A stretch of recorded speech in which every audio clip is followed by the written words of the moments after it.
class. And then today is 9th of April, 7th of Ramadan. Ramadan Mubarak to all of you.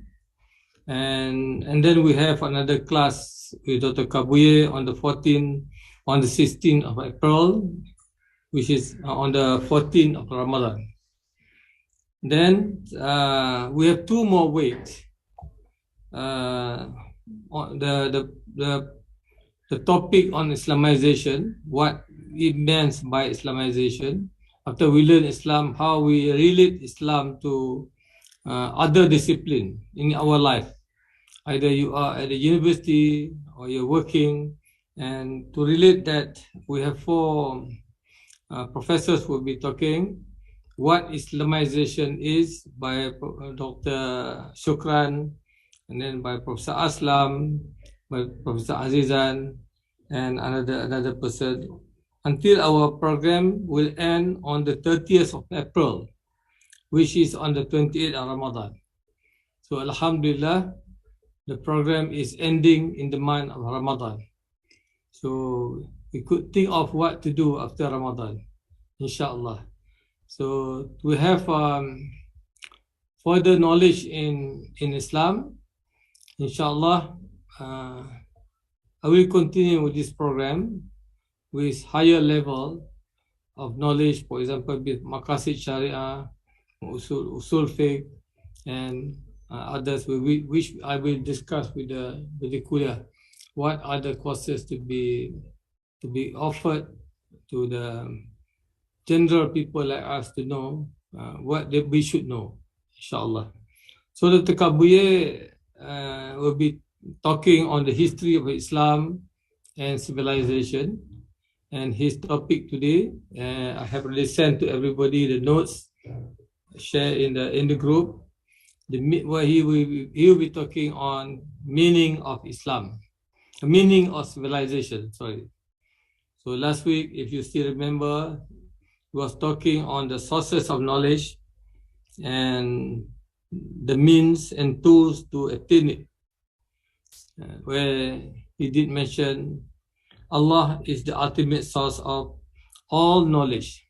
If you understand that, then it will be easier. Whatever knowledge that we acquire is from Allah, and we have to obey to that, inshallah.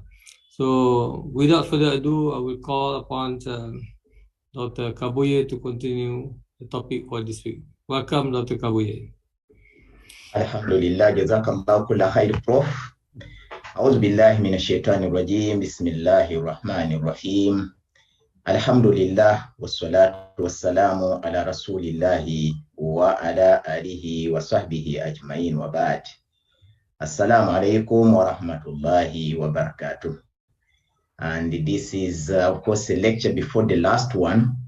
There is still a lot, actually, but alhamdulillah, everything that has a beginning has got an end. Only Allah subhanahu wa ta'ala has no beginning and no ending.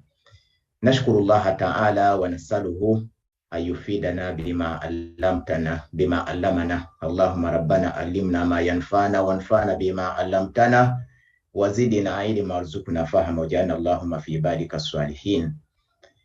I have quite a number of things actually to talk about, but I'll try to summarize them within the time that we have, because the concept civilization, just like the concept knowledge, are too wide to describe. You just cannot describe knowledge from beginning to the end. The same thing also with civilization. You cannot describe it from beginning to the end.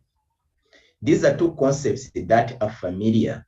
We use them very often, but when it comes to understanding them, different people have different ways of describing them. You may liken the 2 to an elephant, which is too big to describe to some individuals. You can describe some of its parts, but you'll not be able to describe the rest. Knowledge has many aspects. The same thing goes to civilization. And in fact, the 2 have a focal point. So knowledge and civilization have a focal point. They have a meeting place, because you just cannot have a civilization without knowledge. knowledge itself is what leads to civilization. In fact, many scholars who have written on civilization, they have written on knowledge, development of knowledge.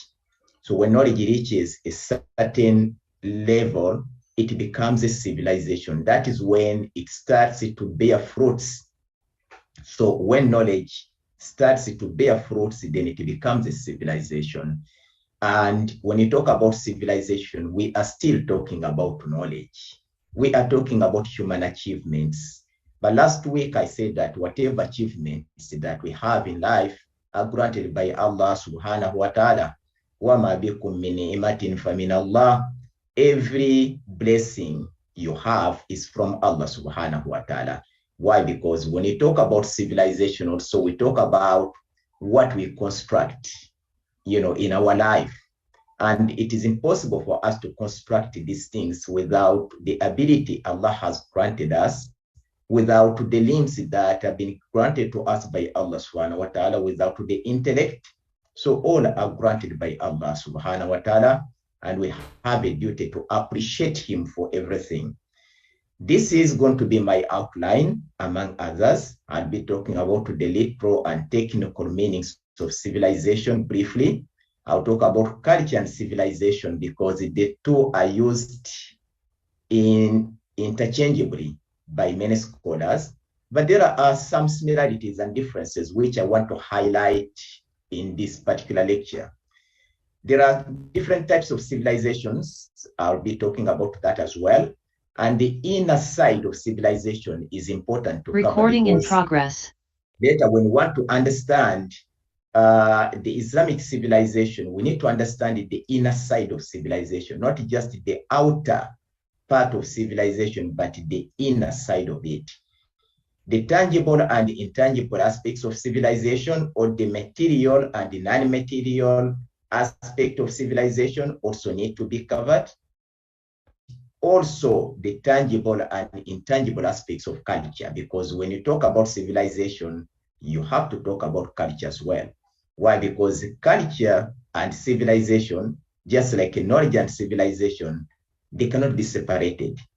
So culture implies a civilization at one stage, and civilization implies a culture at another level. So I'll be going through what I've written here. I believe that it will be clear to everyone here. I've written that civilization is a general concept and it is polysemic.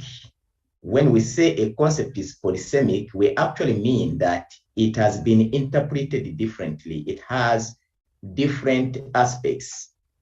So some people have only described one part of it without describing the rest. And there is no way that you can ever agree on one meaning of civilization. Literally, civilization is derived. This is the origin of the term civilization, civis, which is actually a Greek word. Some say it is a Latin word, but those who know Greek and Latin, of course, you know that the two are very similar. And when you look at etymology, most of English words are from either Greek or Latin. And translations, of course, Muslims made to the Greek literature were from Greek into Latin, then from Latin also into Arabic. It happens at one point. I don't want to go into that at the moment. But what does the civis actually mean? Civis means inclusiveness. Many people talk about civis, they talk about a city. They talk about being, polite, staying in a city and so on. But they don't cover this particular meaning, which is inclusiveness. I've included it here because later we are going to see that civilization is inclusive. This is one of its descriptive characteristics. There are so many other characteristics of civilization, like, for example, complexity. That is one of the characteristics of civilization, and heterogeneity, among others. So there are certain words that may be used interchangeably with civilization, like enlightenment, culture, advancement of knowledge, social well-being, refinement, and advancement. Some scholars, they don't like to use the concept civilization. Instead, they use enlightenment. Some, they prefer to use advancement of knowledge, social well-being refinement, or even advancement without linking it to knowledge. Because the civilization itself is seen to be a negative concept by some scholars. I don't want to get into details regarding that at the moment because of the limited time that we have.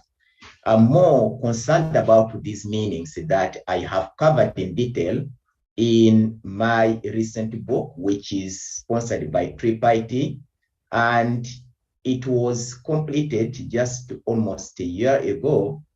However, I had to edit the language and proofread it, as well as add a few things. Actually, I've added a lot, not only a few things. Inshallah, I'm almost ready to submit it to the office of IIIT, inshallah, for further action. But each of these meanings that you see here, I have provided the details. I have just given you the meaning without the details, and I'll try to explain some of the details of these meanings. I have 20 meanings for civilization. That is not to say that those are the only meanings of civilization. You'll find hundreds actually.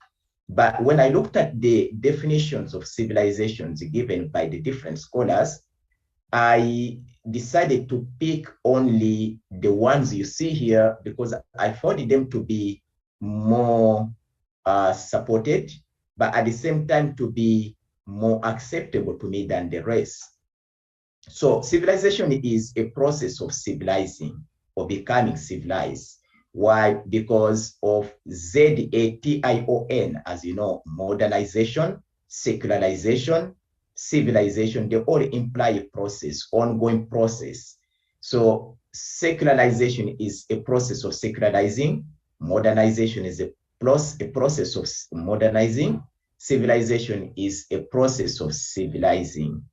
So it is ongoing process. So the process of becoming civilized, it is also taken to mean a city-based society, which means that when you talk about a civilization, we talk about a community that lives in a city, which means that it is developed, because when you talk about city, we talk about development. You just cannot have a city without having a political institution, an economic institution, social institutions, religious systems, and so on. So all these complexities are required for a city, because the city is where you find heterogeneity. This is where you find people convening, people of different cultures, and for this reason, they need to be regulated. So those regularities actually are always there in the cities. So when you talk about a city, it means that a city is very inclusive. And civilization, just as I've just mentioned, is from civis, which means inclusiveness. So it is also taken to mean a dense population. Dense population here is because, when you talk about communities, communities are always limited in number, and a community does not become a civilization. The communities have to get together. They need to have certain things in common. They need to have some goals or things that they are chasing in common, despite their differences in races, in ethnicities, and so on. So once they agree on those common things and they start to chase them together, then they become a civilization. So it becomes a dense population. This meaning can be implied in the subsequent meanings as well. Civilization is also taken to mean financial institutions. Dense population is characterized. You can take dense population as meaning of civilization as well, even though it is taken to be one of the characteristics of a city-based society. But dense population alone can be a civilization. Why? Because when people talk about civilization, sometimes they refer you to a culture, while some other people, they will refer you to a group of people living together. So when they live together, then it becomes a dense population. So it becomes a civilization. And they also refer to knowledge. So those are the three most common words used. So describing people, describing culture, and describing knowledge. It is the reason why later you'll see that civilization and culture are differentiated. One will describe our achievements, that will come later. But this can be taken also as one of the characteristics of a city-based society. A city-based society must have financial institutions, of course. It must have administrative centers and all these things that you see, amenities, schools, playgrounds, hospitals, and so on. So where you see these things, that is where you see a civilization. And having a large and organized community, of course, requires quite a number of things. So this itself is considered to be a civilization because, as I've said, communities come together to live together to achieve what is considered to be commonly needed. So that becomes a civilization. And a society governed by law, I would prefer to say a well-regulated society.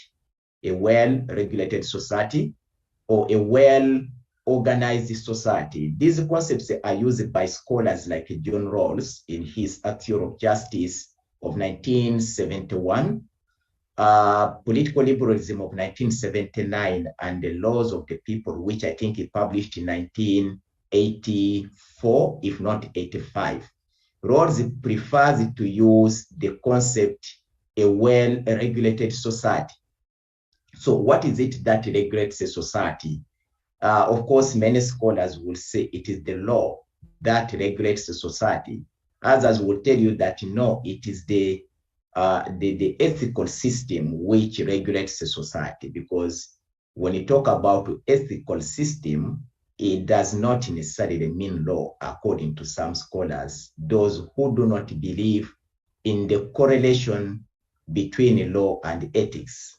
So when they say ethics, they mean that, these are things that, are considered to be common in every community because they are the principles that govern human behavior or govern human relationships. You can say principles that regulate our character. So they are the same wherever you go. Maybe our morals are different, but the basis of morality is the same. And when you talk about ethics, then we cannot avoid talking about religion. In the same way, when you talk about law, we cannot avoid talking about religion. So when you say a society is well regulated, that means that that society has a religion or it has religious systems, because there is no way you can ever regulate a society without a religion. Just like you cannot regulate a society without law or without having an ethical system. So the three are equally needed. You need religious system, you need ethical principles, you need laws in order to regulate a society. I would prefer to use a well-regulated society, referring to a civilization, than a society governed by law, because that will be too limited to the law. And there is another meaning of civilization here, the culture and way of life of a society or country at a particular period of time. Yes, at a particular period of time. Why? Because culture itself is something that undergoes changes. It doesn't remain static, as you all know. So culture can become a high culture. It can be a low culture. It is low, or sometimes it is high culture. So cultures sometimes benefit from other cultures. So they get enriched, they get developed. Just like, when you talk about a language, for example, which is one of the aspects of culture, language does not stay the same. Language keeps on developing according to the time. And, other things, of course, which we have in culture, they also continue to develop. So, but at one period of time, a culture becomes a civilization, not from the beginning. It is impossible when the culture is still at infancy to be described as a civilization. It is described as a civilization when it reaches a particular level, which I'm referring to here as a particular period in time. Civilization also refers to a complex culture, but you can also say a complex society. There are certain characteristics, of course, of a complex society, including the political system, the social system, the legal system, and others, which I have already mentioned. So a complex culture, what are the characteristics of a complex culture? We are going to look at some of them, inshallah, in one of the definitions of culture, which you'll see shortly, in which large numbers of human beings share a number of common elements. So this is to tell us that different cultures come together and they share the common elements. Yes, in every culture, you find things that are similar to other cultures. So once we notice that we have things in common, things that bring us together, then we decide to be together. If there are no things that are similar, definitely it is not possible for us to live together because we are going to have different ways. So once this is realized, then a civilization begins. And a society organized upon the conviction that mankind is on earth for a purpose. This is very important definition because life has a purpose. But this purpose may not be known in the beginning. But when a particular community realizes that there is a purpose for life, that is when a civilization begins. And this is the meaning based on which many Muslim scholars have described the Islamic civilization, because they say that the concept tamaddun, which is used for civilization, is derived from ad-din, and from the same concept we get Medina. So which means that a city, Medina, and ad-din, meaning that where you find a city, you'll find a religion, because a religion will regulate the people. As I've just mentioned, the society will be regulated because of religion, a well-regulated community, or a well-regulated society because of the presence of religion at din, and it becomes a tamaddun, a civilization. So in such a society, people realize that life has a purpose. And that purpose of life is conveyed to them by religion, because it is impossible for the human beings to understand the real purpose of life without being informed by Allah subhanahu wa ta'ala. They have the fitra that life has a purpose, but that fitra is awakened by religion. Without religion, you cannot awaken it. So it is the sum total of cultures. This is to say that many cultures have to come together in order to have a civilization. So when you base on this meaning, number 8, it means that one culture cannot become a civilization.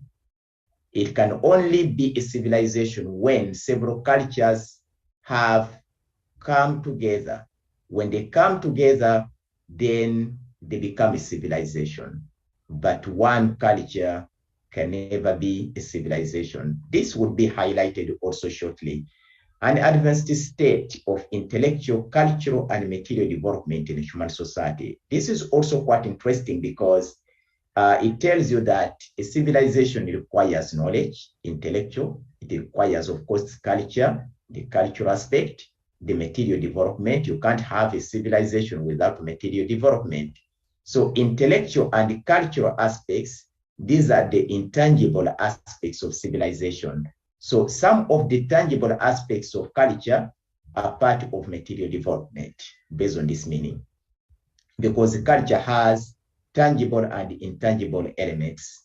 So when you find a definition like this, an advanced state of intellectual, cultural, and material development in a human society, it simply means that what is being described here is the intangible and the tangible elements of civilization. So when the two are put together, then you have a civilization, which means that you cannot have a civilization with just tangible elements or a civilization with just intangible elements.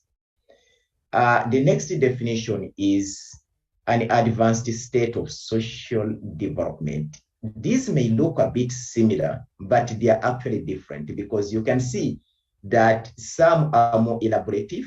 This one is not elaborative. Advanced state of social development.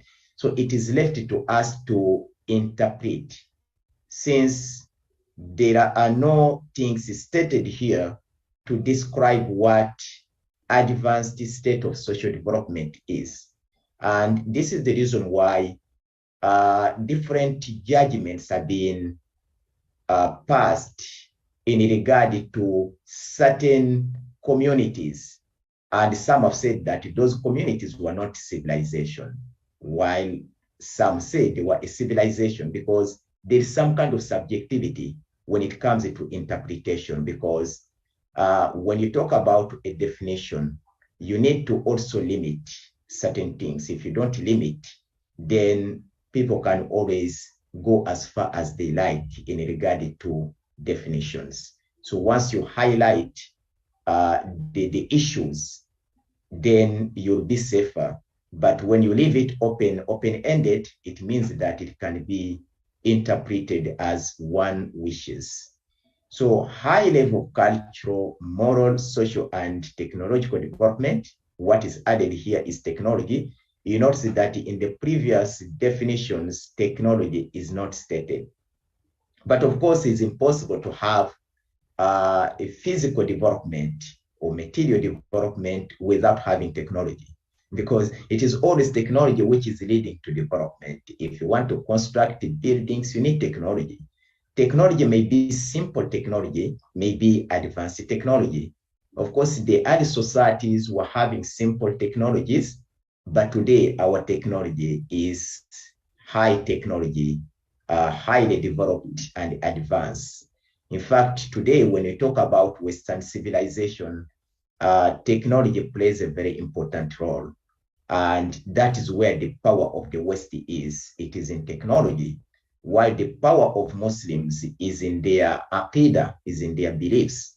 So the West has its power in technology, and Muslims have their power in aqidah. And this is highlighted in the Quran. So it is not about the weapons, the sophisticated weapons that you have in order to win a battle, but also the aqidah. And Allah describes Muslims with that kind of iman when they defeated their enemies in the battle of Badr and the subsequent battles. It was not because they had sophisticated weapons or they had a lot of weapons, but they trusted Allah subhanahu wa ta'ala, and they got together the solidarity and many other things, of course, which contributed to their success. But technology is needed for us to develop materially. However, we can still develop with simple technology, not necessarily the high technology, because the early societies were able to survive with simple technology. Today, somebody may say we may not be able to survive without advanced technology because the world has changed so much. So you need to have advanced technology for everything, even for knowledge. If you don't have advanced technology, you'll not be able to host a meeting like this. So you need advanced technology. The world has changed. And Allah subhanahu wa ta'ala also describes the nations that passed, and he says, Tilka ummatun qad khalat laha ma kasabat wa lakum ma kasabtum wa la tus'aluna amma kanu yamalun. So which means that the nations which are gone, they had their achievements, and we also have our own achievements. So the achievements, they can never be the same. In the past, the people had their own achievements. Today, we have our achievements. And one of our achievements today are the technological development and so on. So, I think the rest are quite clear. I just want to get into these very important points regarding culture and civilization. One of the things that I need to highlight here is that culture is complex because it includes quite a number of aspects: language, customs, traditions, values, morals, beliefs, norms, ideas, technologies, symbols, law, knowledge, aesthetics, and many. These things have been highlighted by Taylor in his book of 1958, and I find it to be the most comprehensive definition of culture. So when you base on this definition, then you know that actually culture itself can be a civilization, and they can be used interchangeably because all the elements, almost all the elements that you see in a civilization based on the previous definitions are here. Knowledge, the intellectual aspect is here. You talk about aesthetics. This can be many things. Whatever makes the environment beautiful actually can be part of aesthetics.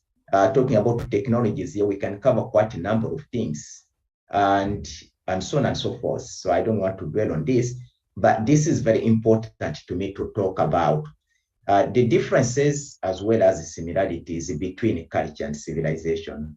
There are people who use the two interchangeably, that is to say that they are the same, but there are those who use them differently. But based on what I've written here, this is just a summary. Culture and civilization both are complex and expansive. They are elastic as well. So they keep on rising, they can expand, and they can also shrink. They can expand, they can shrink. So that is why I use the word elastic. So sometimes they can expand, sometimes the opposite can happen as well. We have heard of nations that fell in the past. They reached a high level of development, but then they collapsed. So there is also a possibility of the opposite happening, just like see something that is elastic. But being complex makes them a bit difficult to comprehend because they are too big and involving quite a number of aspects. Just as I did say, both have the tangible and intangible elements.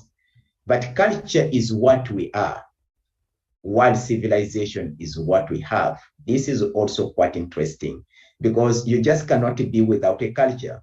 What defines you is the language that you speak, the way of life that you lead, and that is a culture, the way of life that you lead. We are able to identify people based on their language, based on the way they speak, based on the way they dress, based on the food they eat, and so on. So this is what makes them what they are. But civilization is what they have. So it means that civilization is separate from the individuals, while culture is something that you cannot separate from individuals. Culture is one of the aspects of civilization. Yes, civilization has many aspects, and culture must be, there for a civilization to develop, because you cannot have a civilization without individuals, without human beings, and you cannot have human beings without cultures. وَجَعَلْنَاكُمْ شُعُوبًا وَقَبَائِلَ لِتَعَارَفُوا is sunnatullah, that we have got cultures, different traditions, and so on. So that is why every civilization has a culture, but the opposite may not be true, meaning that culture needs civilization needs a culture, but culture does not need a civilization to exist.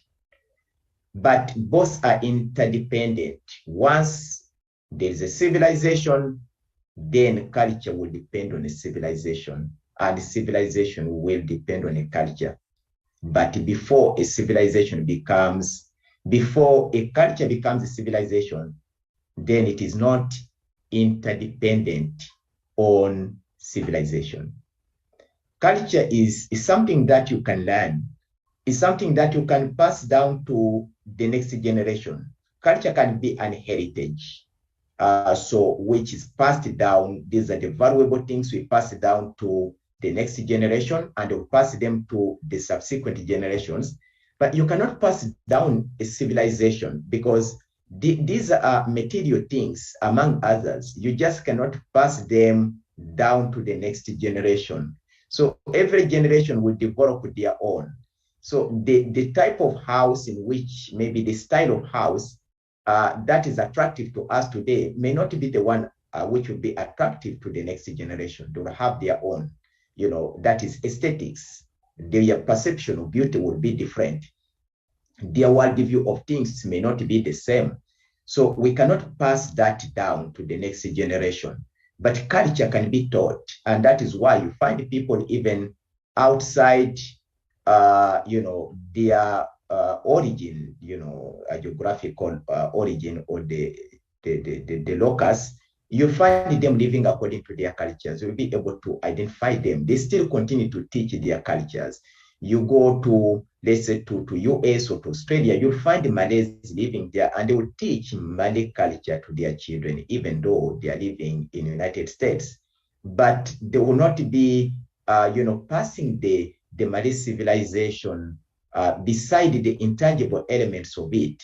But the tangible element will not be able to be passed to the children unless, they are living within it.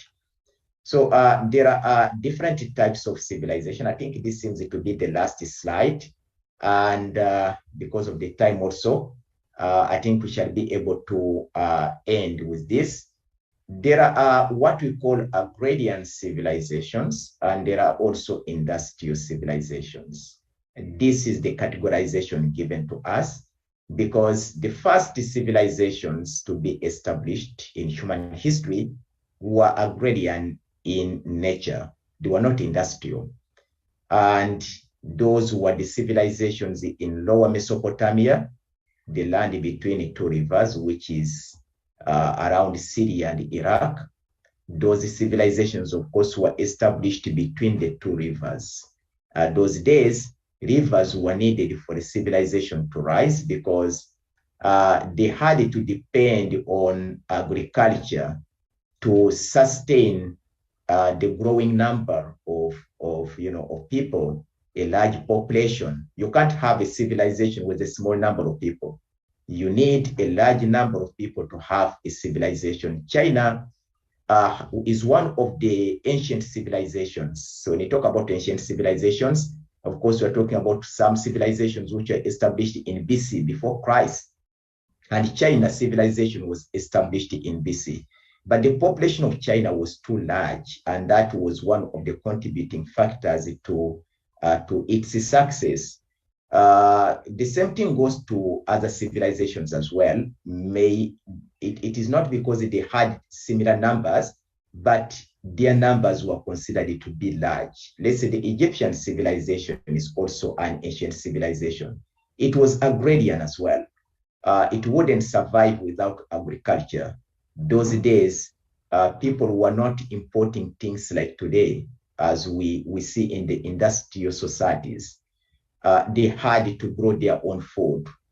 And this is also something that has been highlighted in the Islamic traditions, the importance of agriculture and so on. Many scholars have highlighted this for a nation to grow. Unfortunately, I will not be able to go into the details of that because of time. But there are industrial civilizations which existed later. Now, the thing is, for those who depend on the second type of civilization, industrial civilization, they look at agrarian civilizations as being, primitive. Being primitive in the sense that they did not have the technology we have today. But this does not mean that when you are primitive, you don't have a civilization, because the concept of primitivity is something that is very, of course, it is unacceptable. Nobody will ever accept that is primitive. It is we who describe others as being primitive, and we see ourselves as being superior. So there is no any way to, let's say, to prove that so and so is primitive. and there is no way to prove that so and so is superior. But what makes some people feel superior are their material development or achievements. So when they have achieved a lot, they feel that they are superior to those who have achieved less or who have achieved nothing. But that is to look at things from the materialistic perspective. There are so many societies which are considered to be primitive in the sense that they don't have material development which we have today, but actually they had high moral values. For example, when you talk about the Prophet's time, they did not have those high-raised buildings that we have today, which are considered to be necessary for a civilization, but they had a civilization and they were civilized. So it is also possible for you to be civilized without having a civilization. If civilization is something to do with material development, you may be civilized without having, without having reached that high level in terms of material development. But if we go back to the definitions of civilization, then it is all about people coming together, staying together peacefully, harmoniously. If they are able to stay together peacefully and harmoniously, they are already a civilization. And it means that they are civilized. They are able to manage their differences. They are, they have reached a kind of intellectual maturity that they can accept each other. They have realized that there is a goal, in life that everybody must chase. That is why they are living together. So not necessarily that they need to have high technology or they need to have, high-raised buildings and so on. No, it is not necessary. So as I conclude, I would say that civilization actually is a concept that is described differently, but we can always pick up one meaning and we write. So you describe on the basis of that particular meaning. It becomes a working definition because you just cannot cover all. There are so many, there are so many suggestions given by different scholars. There are so many ideas. There are so many things that you cannot manage in one particular book.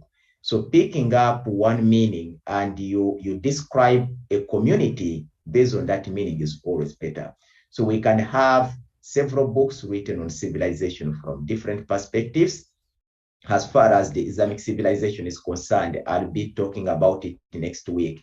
And I will tell the exact meaning of Islamic civilization or our way of looking at civilization and how different it is from, other ways. Bi-Iznillah ta'ala, in the last lecture next week, I'll be able to cover more.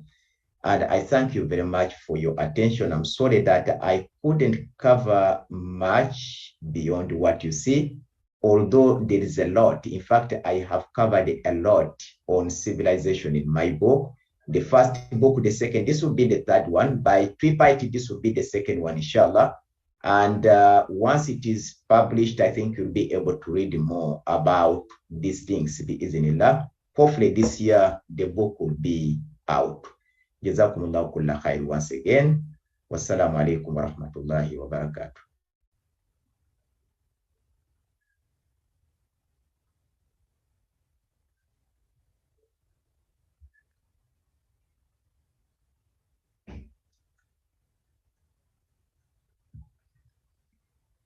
Prof?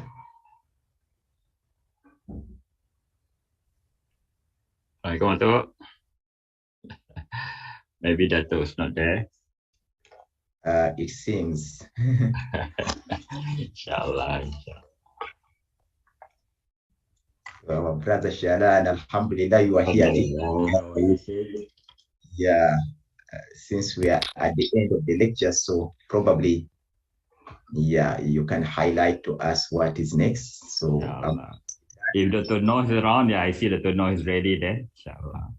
How about we go ahead with Dr. No with the fifth lecture? Okay, that is good. Yeah. Okay, thank you very much. Okay, assalamu alaikum. Okay. Okay. Go ahead, Dr. Noor. Bismillahirrahmanirrahim. Alhamdulillah Rabbil Alamin. Salatu wassalamu ala ashrafil anbiya'i wal mursalin wa ala alihi wa sahbihi ajma'in.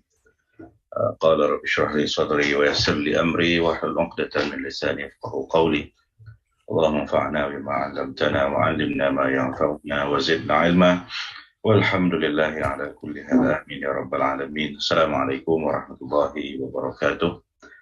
Ramadan Mubarak, ahlan wa sahlan wa marhaban bikum. Thank you very much, Brother Shahran, our moderator today, and thank you very much to my colleague, Dr. Kabuye, for your presentation on the module. Alhamdulillah, we are now coming to module number 5 on Islamic Dawah and Contemporary Challenges. If we recall what we have discussed in the past 4 weeks, we started with the question of what, and we have defined what da'wah is, what Islamic da'wah is, by highlighting 3 important steps, namely to let people know, then to make them accept, and the last one, when they have accepted Islam, when they're becoming accepted Islam, then we are going to assist together, practice Islam together with them. And then we go into a further discussion on why we have to do da'wah, and looking at the characteristic of Islamic da'wah, why da'wah, and all that. And then last week we discussed about the methodology, and then we enter on the question of how. We have revisited 3 methodologies outlined in the Quran in Surah An-Nahl, verse number 125, and also we have managed to revisit some example from the Quran depicting da'wah experiences of the Ulul Azmi prophets. Today I am planning to share with everyone one case study on how Muslim scholars, Muslim preachers, the ulama themselves brought Islam to where we are now, where meaning I myself and many of our brothers and sisters who are in the Malay world, Malay archipelago, or in the Southeast Asia itself. Because to me, there are some interesting strategies of da'wah that the ulama in the past who brought Islam here have adopted, and we can make comparison with what we have discussed in the past 5 weeks, and with the approaches that they have adopted, and probably we can also plan for the way forward. How are we going to continue what they have done?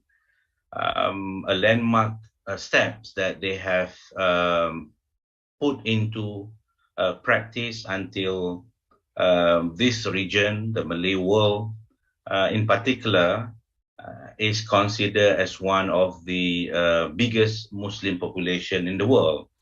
Our neighboring country, neighboring to Malaysia, our brothers and sisters in Indonesia, is considered as the biggest country with Muslim population in the world. So there must be some important, strategic, and probably wise methodology adopted by our ulama in the past who managed to transform this part of the world from non-Islamic population of the native who were not Islam into one of the biggest Muslim population in the world. Allow me, brothers and sisters, to share my slide.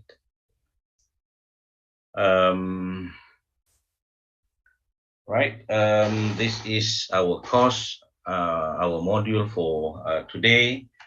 The title given to today's topic is a case study to revisit the da'wah approaches by early ulama in the Malay world.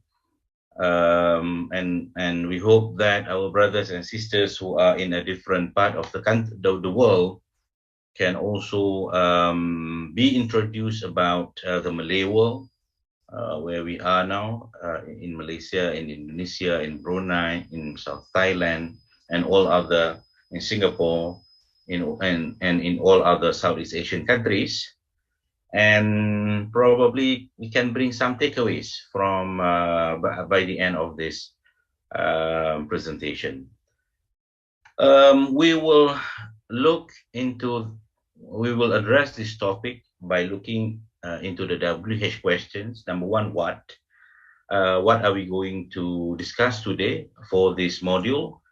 We are going to analyze the methods of da'wah adopted by early Muslim preachers in delivering the messages of Islam to the Malay world, a very brief socio-religious background of the Malay world prior to the coming of Islam. The life of the Malays, directly and indirectly, were heavily influenced by South Asian tradition and culture. In particular, the so-called Hindu-Buddhist. This is a unique syncretic practices combining two religions together, and it is commonly found those days in this part of the world, in the Malay world, the Hindu-Buddhist. It is a combination of the two religions, not just one religion on its own. And the second practices prior to the coming of Islam was on the animistic practices. Then when I think because of we are unable to go into deep historical discussion, I only share a very brief historical facts about the Islamization of the Malay world. From the circumstantial evidence, it was said that Islam arrived in this part of the world as early as 7th century. But if we are talking about tangible evidence, archaeological and textual evidence, we can find evidence in such form and conclude that Islam has reached the shore of the Muslim world from 13th century onwards. And the peak of Islamization of the Malay world was from 17th century onwards. What I'm going to share with everyone today is going to be evidences taken from mostly textual evidence published in the 17th century. Why 17th century? And that is the answer, what you can see on the screen, because that was the peak of Islamization, a rapid Islamization processes in which ulama started to wrote their masterpieces in the Malay world, in the Malay language as well, and also Arabic. Where is the Malay world? For our brothers and sisters who never been to the Malay world, who are living in different part of the world, allow me to introduce to you the Malay world. On your left-hand side, you can see in red, these are all countries, mostly in Southeast Asia, and these are all countries where we can find Malay-speaking communities, or the Malay world, we call it, or the Malay archipelago. Some literature use the term Malay archipelago. And on your right-hand side, we zooming into those parts of the Malay world. We can see we have Malaysia, Indonesia, Brunei, the Philippines, Thailand, South Thailand, Singapore. So that is basically the Malay world, or the Malay archipelago, they call it. Why it is significant when we discuss about Islamic da'wah, when we discuss about Islamic da'wah and the contemporary world, why it is significant for us to have a look at what was happened when Islam was brought to this part of the world. I think the top reason is because Point number one, the peaceful entry of Islam into the Malay world. There was no evidence of coercion, no evidence that we found. Those who are doing study on Islam in the Malay world, we will not be able to come across any evidence, tangible evidence, clear evidence on the coercion. The native people, the local people, the Malay were forced to accept Islam. We were not able to find any evidence that in order to bring Islam here, Muslim preachers have to get involved in war with the local people. No such thing. The entry was so peaceful, and it was also in a gradual mode as well, gradual transformation from a stronghold of Hindu-Buddhist influences to Islam. And then, as I have mentioned earlier, this part of the world, this region, becoming one of the biggest region of Muslim population. At the moment, approximately 252 million Muslims in the Malay world. In Indonesia alone, if I'm not mistaken, the number is 231 million Muslim brothers and sisters living there. So to me, it is interesting and significant, and inshallah, I think we can replan, re-strategize on how we can do the same and even better. We will discuss, inshallah, next week on the way forward on how we can bring Islam and also Muslim further in this part of the world and another part of the world as well. How? I think the biggest portion of our discussion today would be to see and to analyze how the process took place.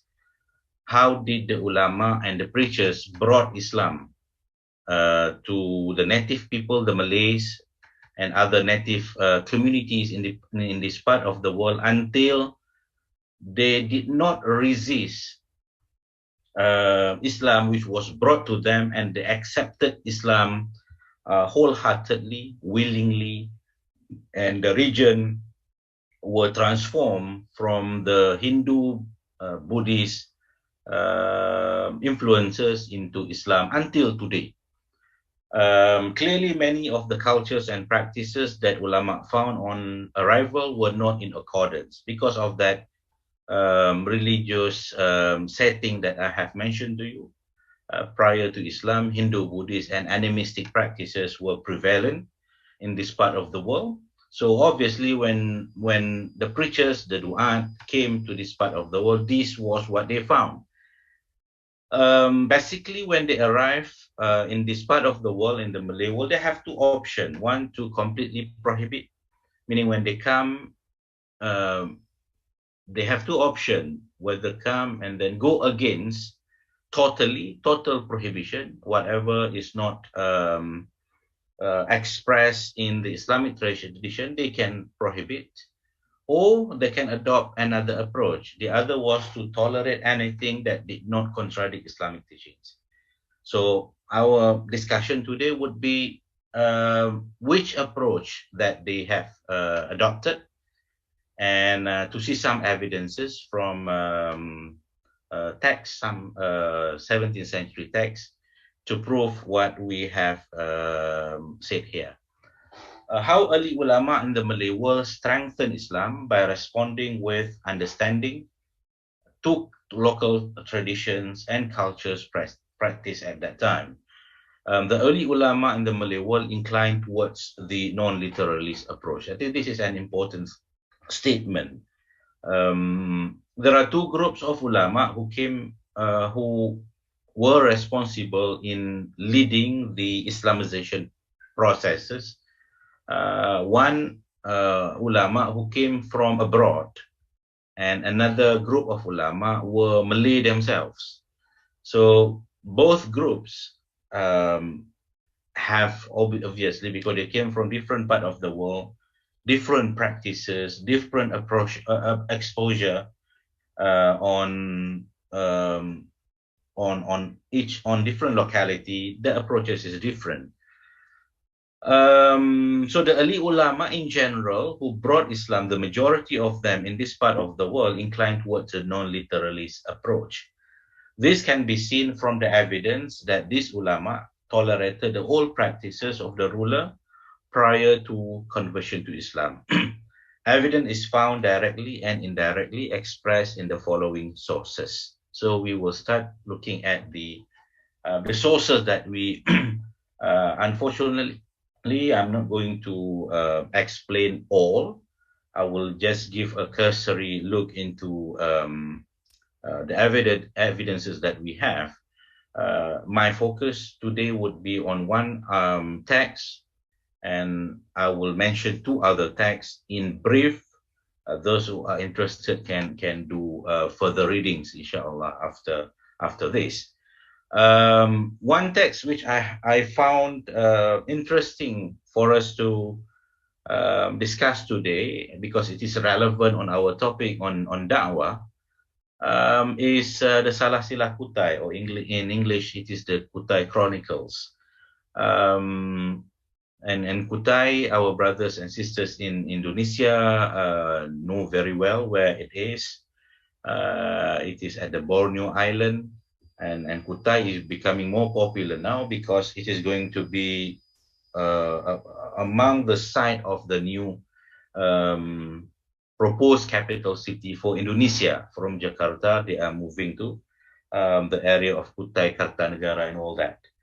And I found in Salasilah Kutai one interesting evidence on the approach adopted by the Da'i, the Muslim scholar, in bringing Islam to the people in this part of the world. It is a 17th century Malay historiographical text. It is about the story of da'wah engagement between the local king, known as Raja Mahkota, and the Muslim preacher, known as Tuan Haji di Parangan. If you have a chance, or probably some of our participants have also gone through, read the text, we will come into the story on how it was recorded in the Salasilah Kutai, the Kutai Chronicles, this engagement.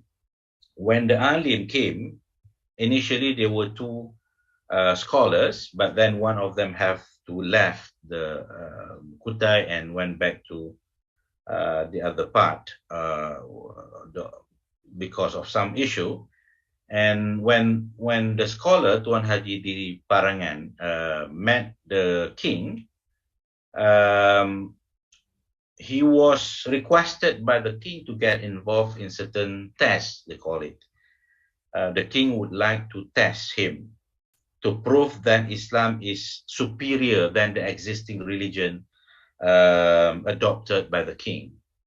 To cut the story short, the preacher, Tuan Haji di Parangan, managed to defeat the king representative in those three competitions.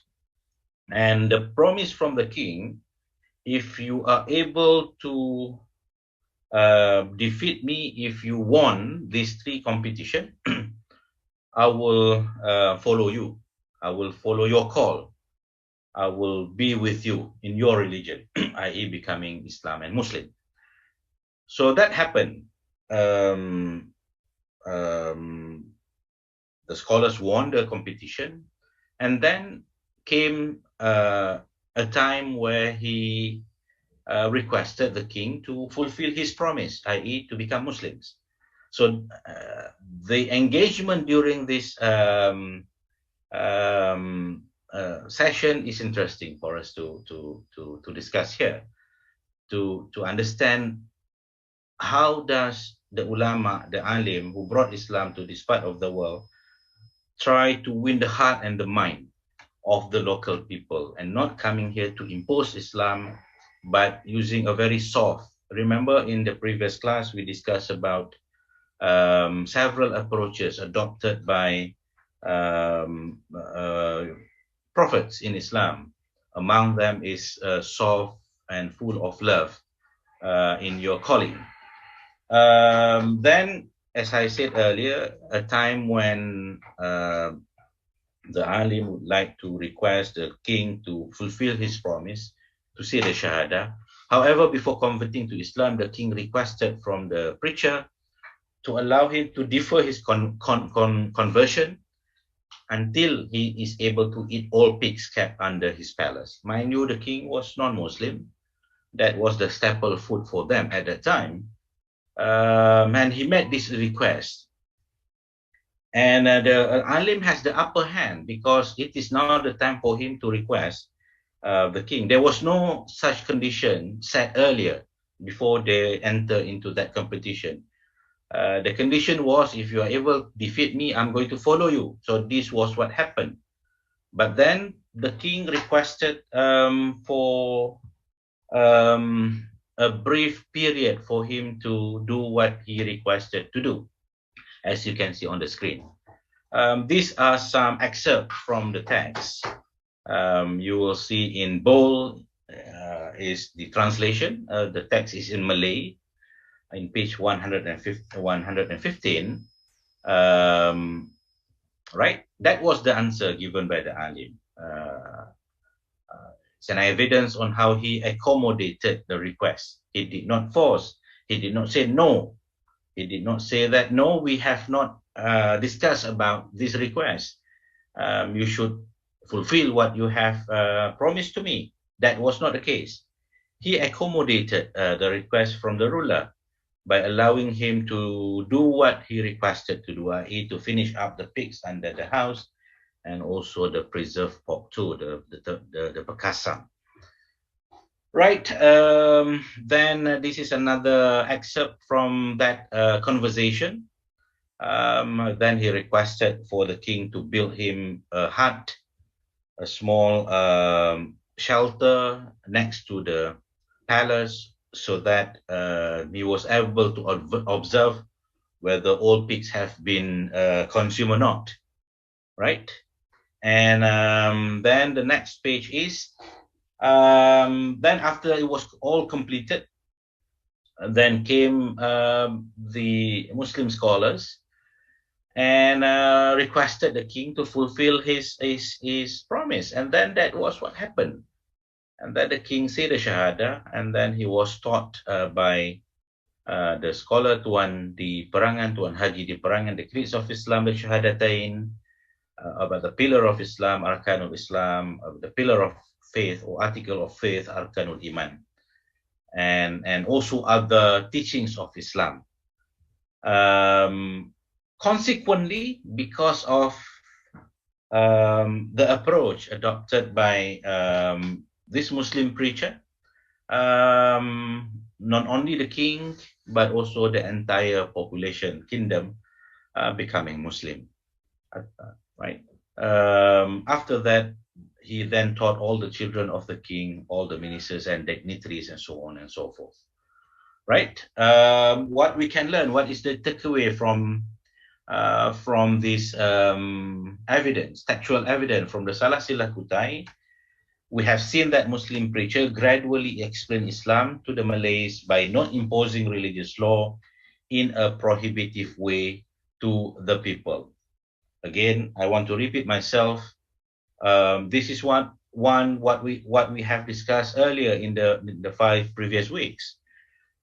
Wisdom is important. Remember in Surah An-Nahl, verse number 125, wisdom. And based on the evidence from the text, the Muslim preacher, the Da'i, was able to demonstrate his wisdom by doing what he was doing, as we have discussed earlier. Then there are also direct evidence, right? Other textual evidence in other texts, apart from Silsilah Kutai. If you are familiar, our brothers and sisters in the Malay world, if we are familiar with the 2 other texts, namely the Sejarah Melayu, the Malay Annals by Tun Sri Lanang, and also Sirat al-Mustaqim by Sheikh Nuruddin Ar-Raniri, the Straight Path, we also be able to find similar evidence. The tolerance, the key is tolerance. I think tolerance came from a very deep thinking and strategy. Be able to use your wisdom. I mean, we want Islam to be accepted voluntarily. No point of using coercion. No point of becoming less tolerant or not tolerant at all. And this is what we found in two other texts. Sejarah Melayu also highlighted an example of how a respected Muslim scholar was willing to listen, humble.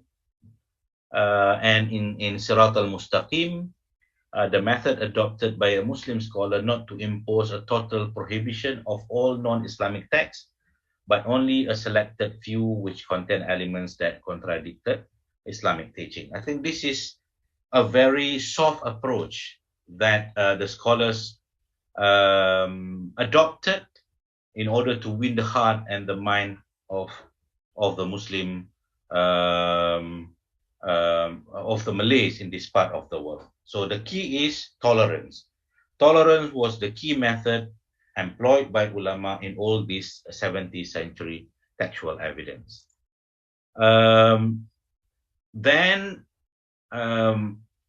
another interesting evidence that we can discuss together and analyze is on maintaining local terminologies. It is also interesting on how when Islam came here, as we have discussed earlier, there was the entire structure, the language was there, the practices, belief system was there, and how did the ulama, the Muslim preachers who brought Islam to this part of the world, responded to what they have found?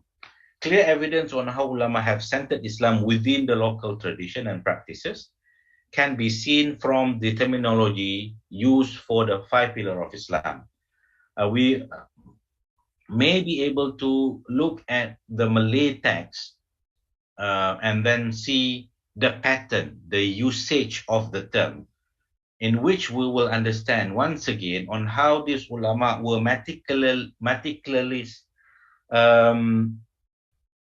plan and wise on top of it, and plan for a very soft approach in order to make sure that the local will not resist Islam and at the same time accepted Islam wholeheartedly. This maintaining local terminologies, we can do a quick analysis via, there is a website, a portal, which have digitalized many Malay classical texts in the Malay Concordance project by the ANU, Australian National University. You can see the link there. We can enter the keyword like the 5 pillars of Islam. What we have found when we do this analysis from this portal, to look at the pattern of the usage of the term on 5 pillars of Islam. The term Shahada has been used in the Malay text, the classical, meaning this is an Arabic word, obviously, and the Malay adopted an Arabic word. However, when we go to the second important pillar of Islam, Salat, prayers, the local term was used and maintained in those texts. We could not find the term Salat, but the text, almost all texts, when they refer to the Muslim prayer, they're still maintaining the local term, which is Sembahyang. I think if we know and study the etymology of the term Sembahyang, it is Sembahyang, right? It refers to the old practices of the people in this part of the world, referring to that Hindu-Buddhist setting as well. And they maintain. And another term which they maintain, and ulama did not, the ulama who brought Islam here, did not prohibit. they allow the local community to continue using the term which they are familiar with. Another term is puasa, which is fasting, what we are doing now. We also found that the term puasa is used throughout the classical Malay text, and no term saum. If you look at Shahada, they use the Arabic term, right? But for prayer and fasting, the Malay text maintain the local term. Puasa is from Sanskrit word, denoting a familiar concept in the South Asian tradition. And the last two pillars, again, the Arabic terms was used, zakat and hajj, slight modification to the term hajj, right? So what we can understand from this analysis or study, the above evidence further emphasizes the suggestion that the religious system found prior to the spread of Islam in the Malay world were deeply embedded in the Malay culture. The familiarity of the Malays with two religious concepts, such as puasa and sembahyang, inherited from the past, resulted in the ulama accepting their usage. So the ulama, when they came, they did not say, no, you should use all Arabic term. No, no such thing. Right? I think this is interesting, how ulama use their wisdom. They allow the local term to be maintained. Obviously, when they then explain the meaning, they will explain the meaning from the Islamic point of view, what prayer or sembahyang is, compared to the old practices of sembahyang or prayer. Similarly, it goes to puasa. What is the difference between the saum observed in Islam and the fasting, the understanding of fasting in the past prior to the coming of Islam? In doing so, ulama considerably facilitated the acceptance of Islam by the Malays. The success of the propagation of Islam in the Malay world, according to the above textual evidence, relies on two factors. Number one, what Islam has to offer, and number two is important for us to look here, the approach. If you remember, since the beginning, when we started this module on Islamic Dawah, I always emphasize on two things. Number one is on the contents, what we want to deliver. And number two, the methodology. Both has to be right. Both has to be according to the needs of the mad'u, the intended recipient of our da'wah call. And this was what happened when Islam was brought to this part of the world. That's circumstantial evidence. I think this is quite long. Maybe we can read on our own. In circumstantial evidence, we also found how Muslim scholars, when they brought Islam to this part of the world, they did not carbon copy what they have done elsewhere in other parts of the world, in the Arabian Peninsula, for example, in Arabia, or even in South Asia. Right? When they come here, they tailor-made the content and the approaches to suit the need, the understanding, and the interest of the local people. What does it mean? It means they are using wisdom. They plan, strategize, trying to understand the local before they deliver Islam to the local people. An example is on the popularity of Sufism, Sufi texts. If we analyze 17th century Malay text or Malay religious text, we will found we found that most scholars wrote on Sufism. Why Sufism is popular? It has to do with the past experiences, religious experiences of the local people. Another example on the Quranic exegesis, which was introduced to the Muslim in this part of the world. There were many Quranic exegesis, but those Quranic exegesis were giving the priority Al-Khazin, Al-Baydawi, and Al-Baghawi. Why? Because the content suit the understanding, the prior understanding of the local people before Islam. They were familiar with what was presented in those tafsir. And the ulama made a decision at that time to introduce this tafsir book or Quranic exegesis to the local people, and not other more important or credible or popular Quranic exegesis among the Muslims at that time until today, right? Ulama selected only those Quranic exegesis which adopted similar approach with the existing popular local text and stories, right? They did not, but obviously it did not contradict with the teaching of Islam, but it suits very much with the understanding of the local people prior to the coming of Islam to this part of the world. And at the same time, popular local texts were also so-called Islamized. They make some cosmetic changes and maintain mostly the content which originated from South Asia. This was the backdrop of this part of the world, in the Malay world, heavily influenced by the South Asian culture and practices. Those classical texts like Hikayat Sri Rama and all that were given the Islamic flavor. They were not banned altogether. But what happened at that time was the process of Islamization of the text. We can understand that this is another soft approach, not total ban, but making modification. To sum up, Malay texts provide us with an understanding directly and indirectly as to how early ulama responded to the presence of non-Islamic practices when Islam arrived and spread in the Malay world, right? As a result of a wise decision by ulama and also Muslim preachers who brought Islam to this part of the world, the Malays took Islam and abandoned Hindu-Buddhist religion until today. Islam becoming the religion for the majority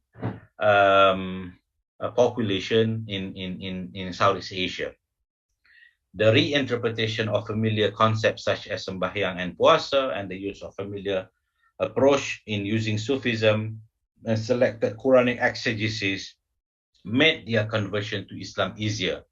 As a result, Islam succeeded in penetrating the Malay world in a peaceful manner. This is what we have emphasized earlier, right? The ulama, many of whom were the Malay themselves, as I have said earlier. We have, starting from Hamzah Fansuri, we have Shamsuddin Sumatrani, we have Abdul Rauf Singkili, we have Sheikh Yusuf Al-Makassari, as well as Sheikh Nuruddin Araniri. I think these are big names in the 17th century Muslim Malay world. Many of whom were Malay themselves did not force the local people to change their thinking and popular understanding in accordance with Islamic teaching as transmitted from the Middle East instantly the moment they converted to Islam. Based on the textual evidence we have analyzed previously, these ulama have tolerated pre-Islamic practices which were prevalent at that time. This is because these local ulama understood the complexity of the social, cultural and religio-political condition of the Malay. See that? Meaning when they understand means that they take trouble to plan, to strategize, to understand. When we come to a targeted group to bring Islam to them, this is what we must do. We must use our wisdom. We must think. We must plan. And we must, the most important thing, to facilitate the mad'u in order for them to understand Islam clearly and also not to force them to accept Islam, even though we are probably have the superiority in terms of power and authority to do that, but that was not allowed in Islam. Right? This is because the local ulama understood all that. Instead, by not acting as literalists, as we have mentioned earlier, these ulama have shown considerable sophistication in reaching their objective to convert the whole Malay world to Islam. What will happen if they started to force, to show some element of force by forcing his own view? He may end up with what happened to one scholar, Sheikh Nuruddin Araniri, if we read his journey, because he came from Ranir in the Indian subcontinent. He came here, he mastered the language, in Malay language, but he was using different approach, to certain extent banning some books. What happened to him? He had to leave Aceh after a few years. Even though he was the Sheikh of Islam of Aceh at that time, he was unfortunately not able to continue his life in this part of the world because of the different approaches he adopted. Without the ability of these ulama to understand the dynamics of the Malay culture and tradition, and by adopting a pragmatic approach to preach Islam to the people, Islam would never be able to attract the Malay to become Muslims. The conclusion that I can make, and the takeaway that we can have from our today's lecture is, it is enlightening to note that in general these ulama and du'at were sensitive to the people's belief and feeling, as seen in the wise and even gentle. Wisdom, gentle. Walau kunta fazzan ghalidhal qalb lan faddu min hawlik. That is from Quran, right? Asking us to become gentle, soft in our approach. Understand, winning the heart of the mad'u is the top most priority, right? Thus, as history shows, Islam spread steadily and peacefully in the Malay world, a tradition that continues until today. I think for that reason, I brought to the attention of everyone today on this case study, so that we may be able to learn, and maybe we can continue what we are doing, the best da'wah method, so that we are able to benefit more and more people to understand Islam further and becoming practicing Muslim, all of us. Thank you very much. Once again, Ramadan Mubarak. Assalamualaikum warahmatullahi wabarakatuh. Waalaikumsalam warahmatullah. If Datuk around. Oh. Yeah, thank you very much. Thank you very much, Sharan, for taking over my just now. And we wish all of you Ramadan Mubarak. We have already completed the 15th lecture of Dr. Noor. Inshallah, next week there will be a new topic before we end the session on the da'wah. So thank you very much. So we have a break for half an hour until 11 o'clock. We start. Brother Sharan will moderate the whole thing. Inshallah. Assalamualaikum warahmatullahi wabarakatuh. Waalaikumsalam.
Assalamualaikum Dr. Assalamualaikum warahmatullahi wabarakatuh. How are you? Alhamdulillah khair ya. Ramadan Mubarak. Selamat berpuasa. Selamat ya. Kenapa no picture my Maybe your camera, bro. camera? This is the background. Okay. Oh. Okay. But I see you see me or not, Sharan? No, I don't see. Only the background. Mana the background? What happened? Check. Okay, just. So let me remove the background. It never happened like this before. Thank you. MashaAllah. Maybe your camera is closed. Yes, camera, the light is on. Okay. The light is on. So maybe video setting or what? But it's okay. But you try your PowerPoint. Is it okay? Oh, PowerPoint. The most important is the PowerPoint. PowerPoint. Okay, if I do close, okay, yeah.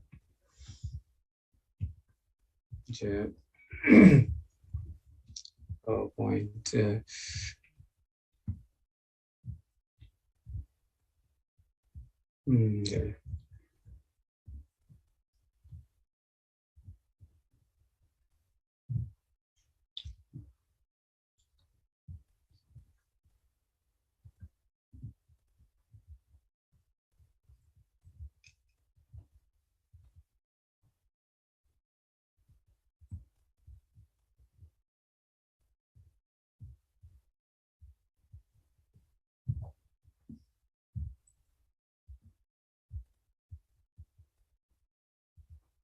Okay, yeah.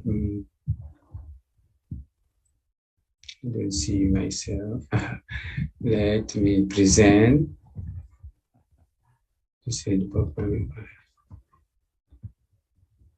Okay. Okay. PowerPoint is good. Okay. But the camera, I think it will take some time, sir. Okay. I think I can't proceed. Okay. But you see me behind the building. Okay. Bismillahirrahmanirrahim. Assalamualaikum warahmatullahi ta'ala wabarakatuh. We welcome again our dear Dr. Abdul Latif and our brothers and sisters.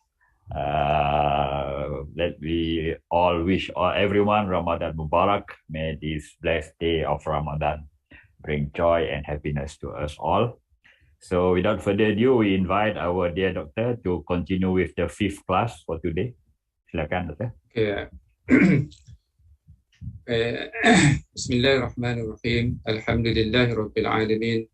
Wassalatu wassalamu ala ashrafil anbiya wal mursalin wa ala alihi wa sahbihi ajma'in. Rabbi shrah li sadri wa yassir li amri wa hlul 'uqdatan min lisani yafqahu qawli. Subhanaka la ilma lana illa ma 'allamtana innaka antal alimul hakim wa la hawla wa la quwwata illa billahil aliyyil azim. Amma ba'd. Wahayyikum bi tahiyyatil Islam. Assalamualaikum warahmatullahi wabarakatuh. Waalaikumsalam. Alhamdulillah, thanks to Allah subhanahu wa ta'ala for giving us this opportunity again to seek knowledge. Inshallah, al-ilmu nurun. Knowledge is the light that will move us from the zulumat, from the darkness, inshallah. So for this week 5, this is the topic that I like a lot in ethics. That is the objective of Sharia or maqasid al-Sharia. Maqasid, this one plural. Here in Malay we call maksud. Maksad means tujuan, objective. Maqasid means plural, the objective. Apa maksudnya? So this apa tujuannya, and that's the objective. Maqasid al-Sharia. When Allah send the Prophet, reveal the Quran, actually what are the objective that we must understand. We must understand. Okay. of course, maqasid al-Shariah, the objective of Sharia, that is to promote the best interest of human beings. To promote the best interest, maslahah. Interest is maslahah, the welfare of human beings.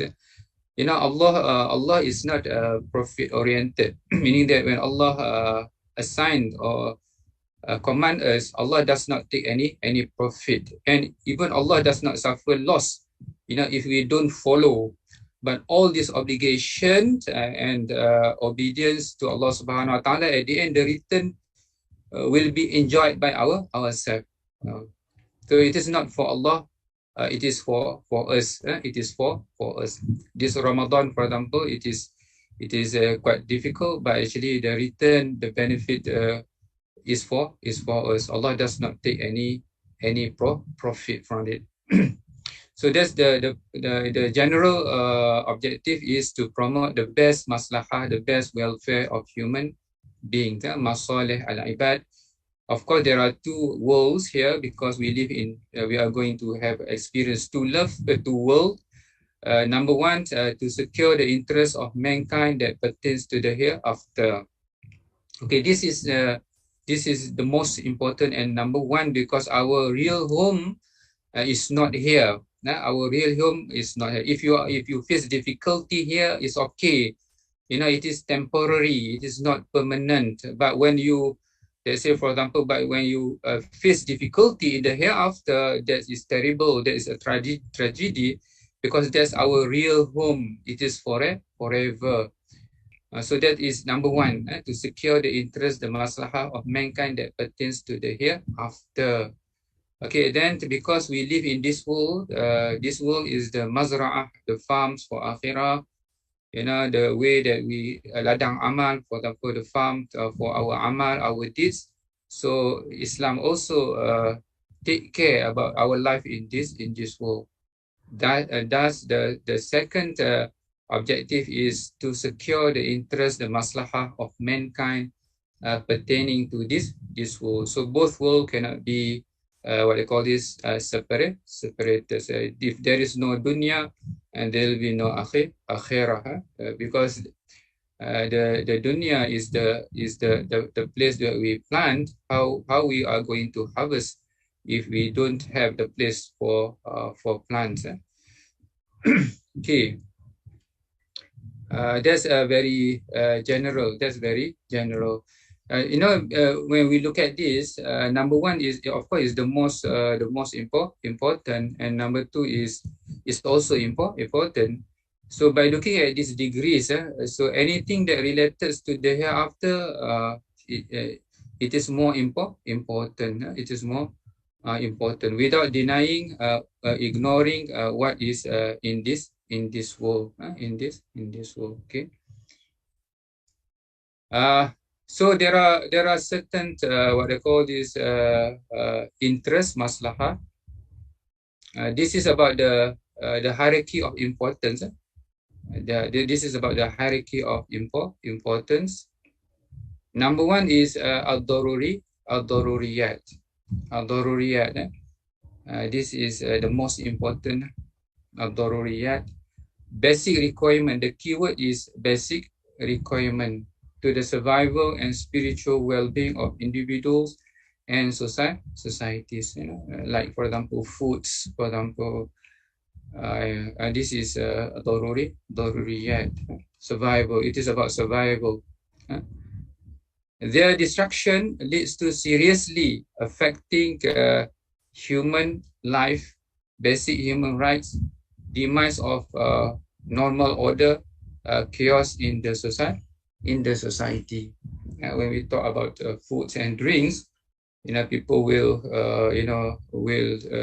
misbehave because of too hungry or too thirsty. So this is daruriyat, the necessity. So the keyword is basic requirement. Basic requirement. Under necessities, okay, lies 5 interests that Sharia protect. Under necessities lies 5 interests that Sharia protect. So under Daruriyat, there are 5. There are 5.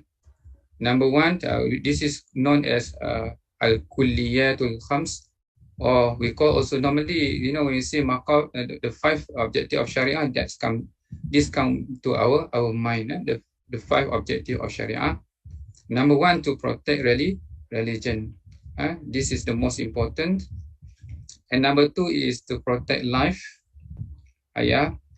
Himayatul din, himayatul nafs, and himayatul akal, to protect the akal. And number 4 is to protect the nasal or nasab, lineage. And number 5, to protect the mal or the wealth. So these are 5.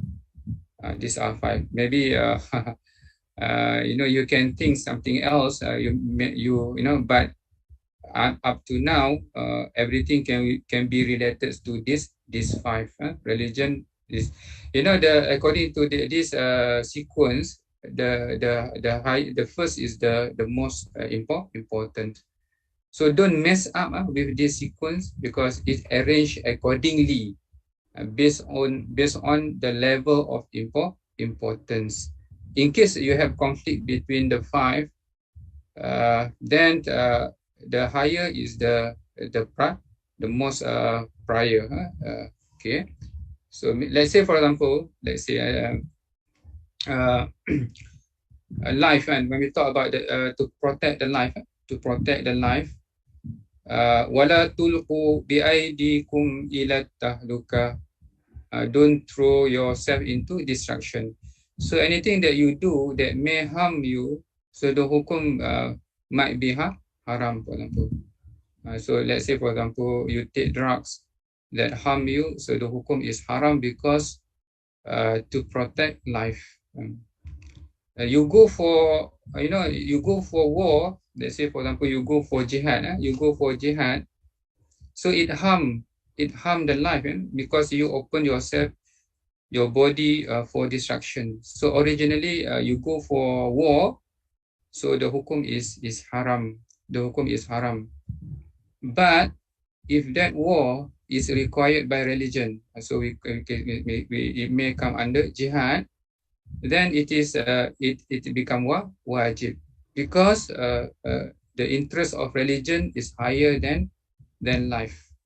And the interest of religion is higher than life. That's how you arrange it. You arrange it.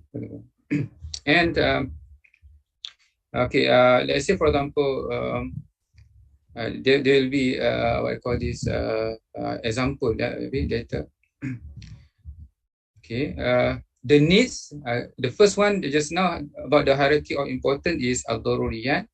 The second is the need al-hajiyat.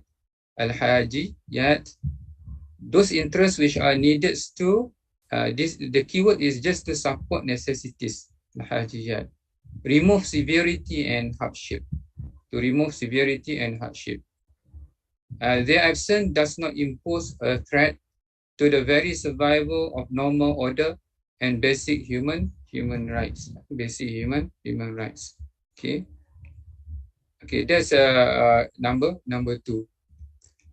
So the first daruriyat, the keyword is basic, basic requirement. If you don't get it, it will put you in trouble. It will bring chaos. But number 2, it does not basic, but it support the needs. It support the necessities.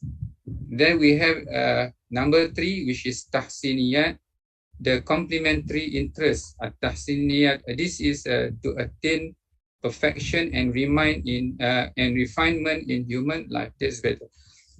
You know, although I want to give an example, although this example is not what I call this really, but at least to make you understand how many times per day. So for Ramadan, even for Ramadan, we eat 2 times. We eat, sahur. We take sahur, and also we break a fast. And during the night, we eat a lot. So how many times per day you must eat. If you don't eat, you cannot do anything. So I will give example. One, let's say one, you must eat at least once per day. You must have a drink at least once per day. So that considered daruriyat. That considered daruriyat. Ustaz, how about what they call you, Ustaz? 2 times per day, Ustaz? 2 times per day, mashallah, good. That's hajiyat, to support the daruri necessities, to remove severity. Once per day, even Ramadan, we eat many, also the whole night we eat, but still we are tired. So, but if you can eat 2 times, that's okay, alhamdulillah. 2 times, that is all okay, alhamdulillah. That is hajiyat. Ustaz, how about 3 times, Ustaz?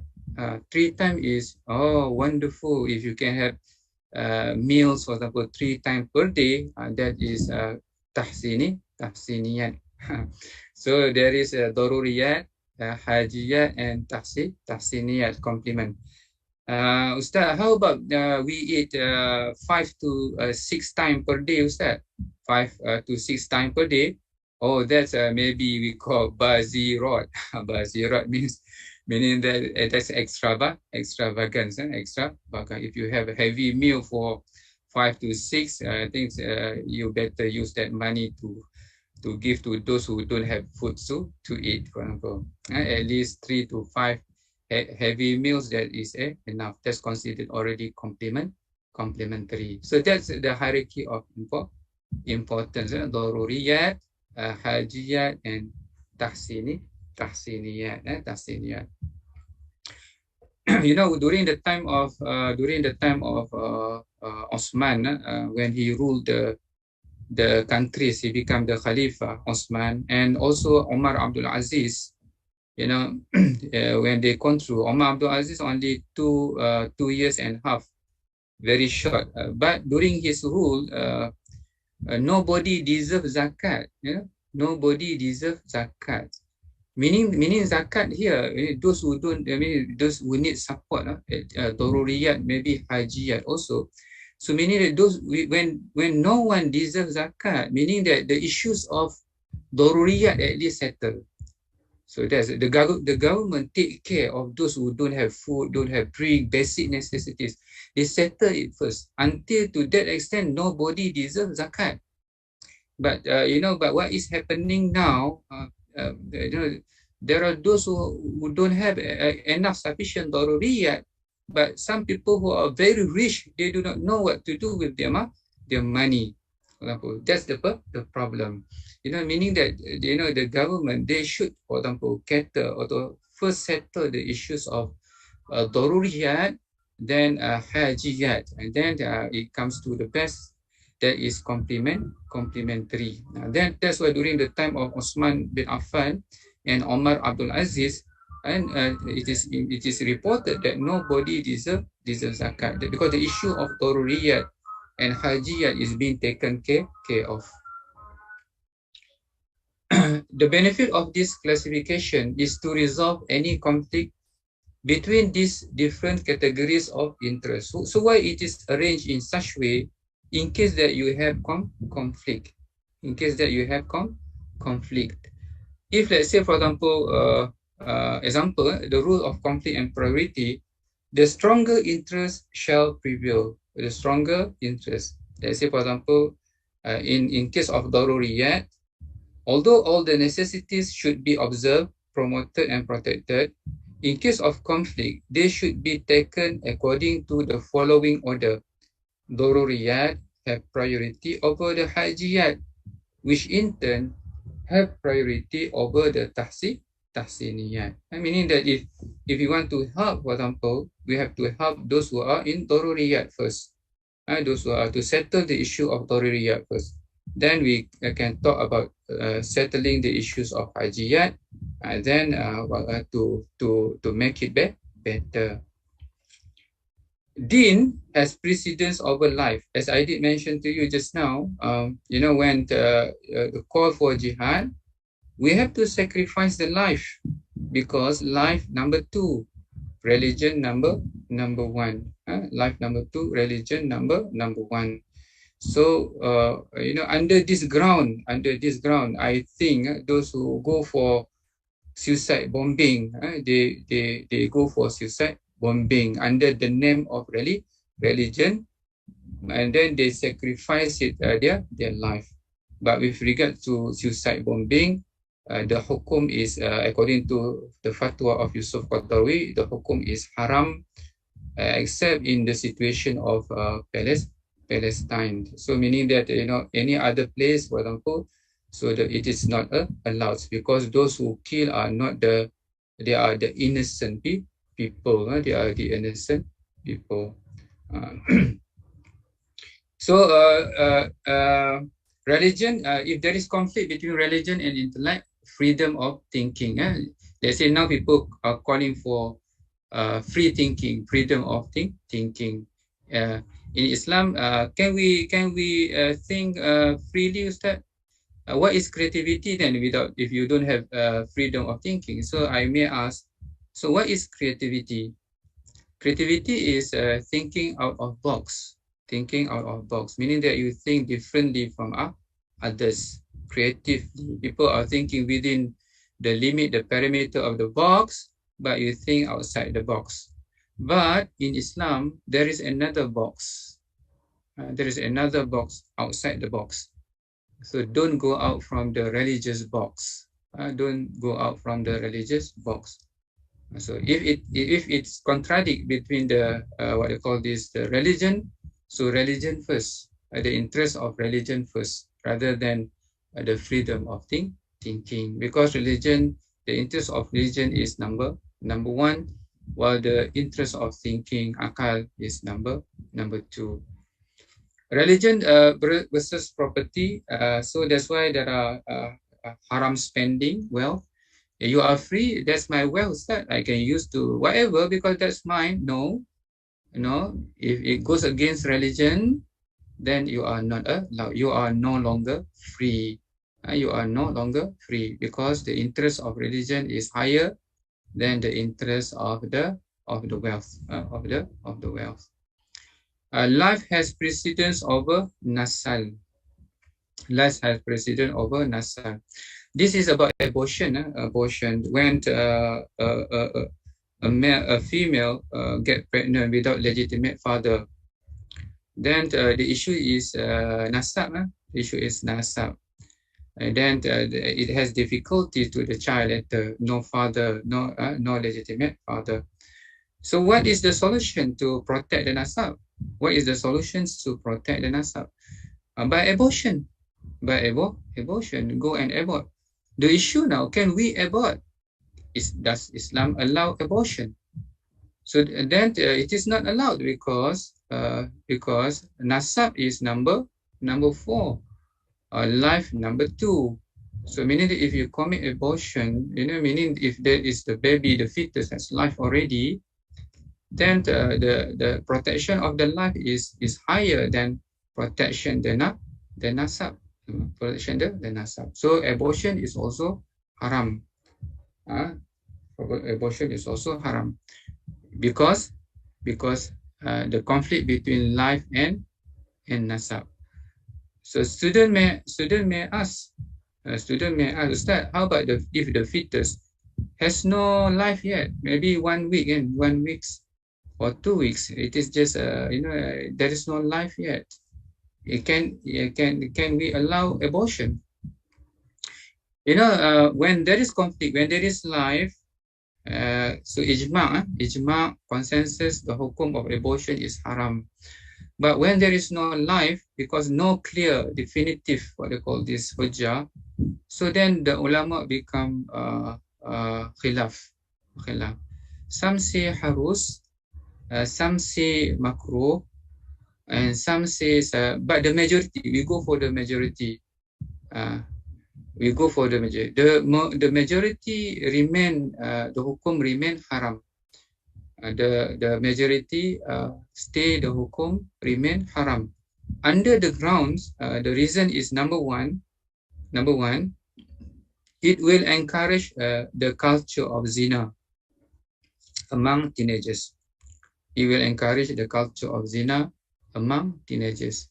Zina, pregnant, abort. Zina, pregnant, abort. Yeah. Then, you know, sometimes in our computer, in those computer, and sometimes when we type, and then it comes on our screen, error. Do you want to abort? You know, last time they always come into our screen. We type, and then error. Do you want to abort? Then because we want to go fast, we want to hurry, we want to finish our assignment, we click okay. So we commit one abortion. We commit one abortion. Okay. And then we type again, type, and then comes again, error. Do you want to abort? Yes. And then second abortion. And then, you know, after some time, meaning that your computer now has problem, then, you know, later it comes on your screen. Later it comes on your screen, fatal error. Please reboot your computer. You know, please reboot your computer. That's, you know, unrepairable. So the same thing with abortion. You know, if they continue abortion, then it causes problem. Yeah, it causes problem. That's why the scholars continue to say that to remain the hukum is haram for abortion unless there are daruriyat. For example, to protect the life of the mother in case of what they call this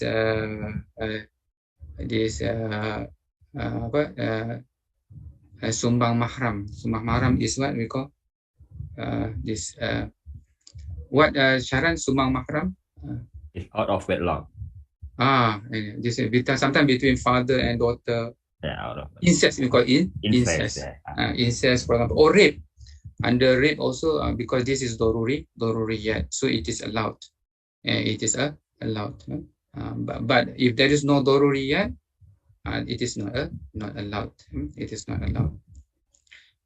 Life has precedence over akal, drinking wine, drugs, and medical purpose. You know, in those days, we don't have anesthetic for operation to save life. So they normally give the patient used to drink wine.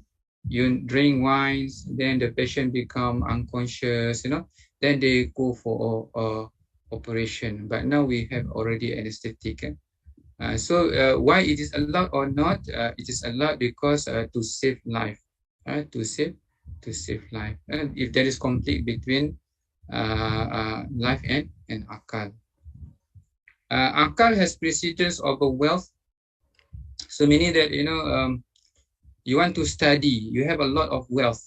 Can you sacrifice the wealth for education? Yes, because akal, the interest of akal is higher than the interest of the wealth.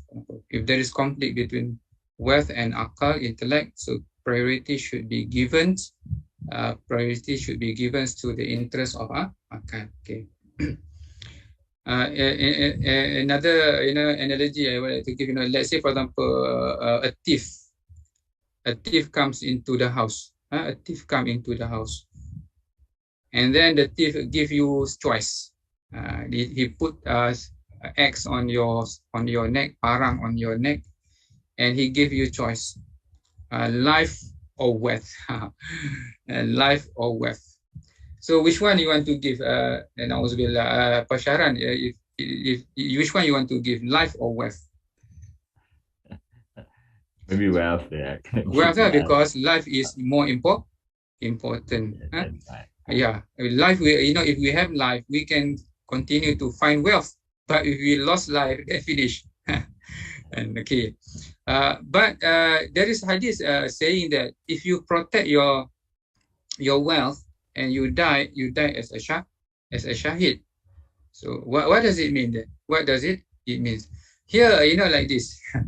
You know, if let's say for example a thief comes into your house, a thief comes in, and the thief is drug addict, you know, very thin, and then Shahran very tough, you know, and then the thief say life or wealth, and then Shahran laugh, look at the thief, you know, and then maybe Shahran think that he can overtake the thief, so then he protect his wealth.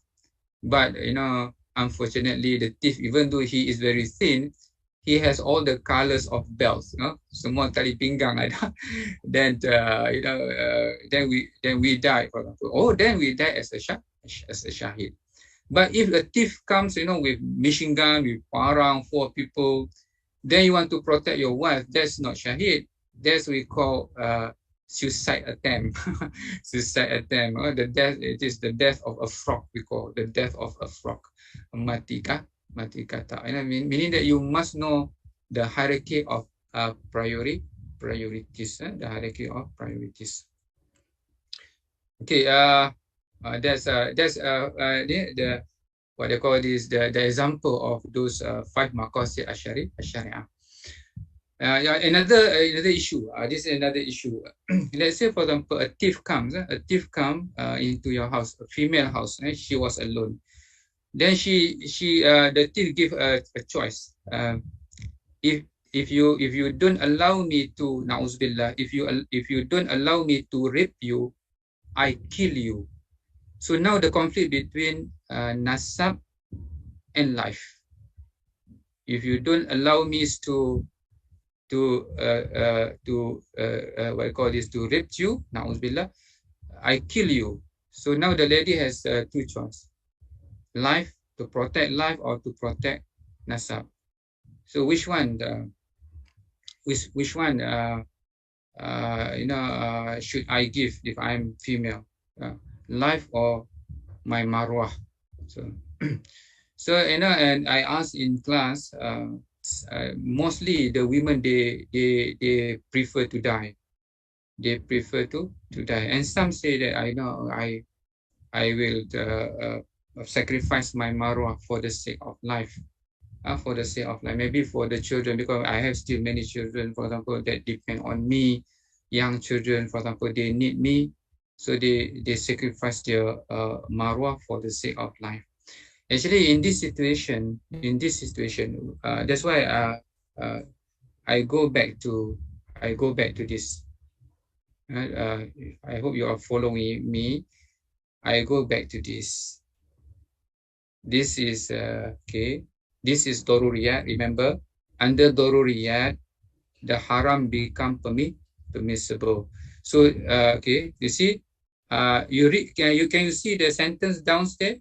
Under necessities, under daruriyat, lies 5 interests that Sharia protect. So these 5 come under daruriyat, and then come hajiyat, then come tahsiniyat. So I repeat, so when we talk about the hierarchy of importance, the importance is daruriyat, number 1.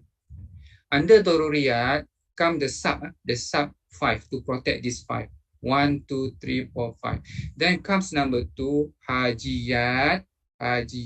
Then comes number 3, complementary, tahsiniyat. So these 5 under daruriyat, meaning that under daruriyat, whatever your ijtihad, it is allowed. It is allowed.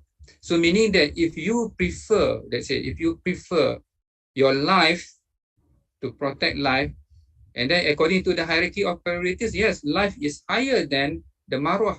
So meaning that you need to protect your life rather than your, you need that, rather if you don't have choice, then you have to sacrifice the nasab. But if women, let's say, I will dare to die, then that's also allowed. That also allows, because all this under daruriyat. So we go to the story of this Ammar bin Yasir, this Sumayyah, very, very famous Shahidah, Sumayyah and Yasir, the father of Ammar, they sacrificed their life, even though the ayah revealed to allow them to pronounce kufur. If they pronounce kufur, then they will be released. But they will not be kufur because it is in the heart. But they decide to sacrifice their life for the sake of religion. And that is also allowed. Because why? Because these are all under daruriyat. Under daruriyat, ad-darurah tubihul mahzurat. The daruriyat, the necessity permits the what they call this, the prohibition. Okay, I hope you can understand. You can understand. So we go back to our point, our slide. Yeah. Okay, so these are just now the examples given. Okay, okay. Then these are legal maxim. Maxim means qawaid. Maxim means qawaid. Al-qawaid al-fiqhiyah. There are a lot of formula. You know, that's why I like to take fiqh because it is like mathematics. You know, meaning that if you know the formula, then if something happened, then you can use the formula. Like mathematics, you know, you give any problem, but if you know the formula, then you can solve it. So this is qawaid al-fiqhiyah. Qawaid from the word in Malay we call qa'idah. Qa'idah, kaedah, we call kaedah. Actually, qa'idah, plural, qawaid. Plural, qawaid. Kaedah, kaedah is singular, qa'idah. In Arab, qa'idah. And then qawaid means kaedah, kaedah or plural of qa'idah.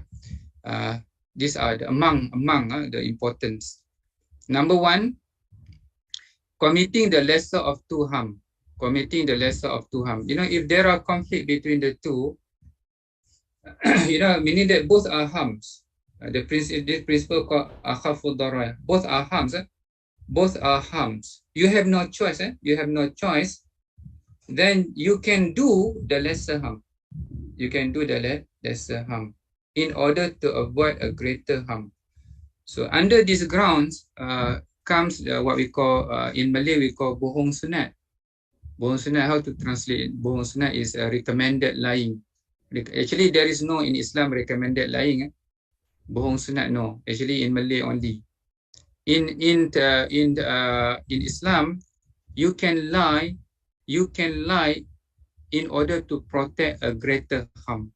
The example given is a wife running from the bad husband, you know, want to harm her. Then she run and hide, you know it. Then the husband come, you know, with, let's say, with parang or with, where is my wife? So you know it, but you lie it in order to protect. You commit the lying, a lesser harm in order to protect a greater harm. I do not know. Even you know, you say, I do not know. For example, so you commit lie. Why you commit it? Because you have no choice. Because you want to protect from a greater harm.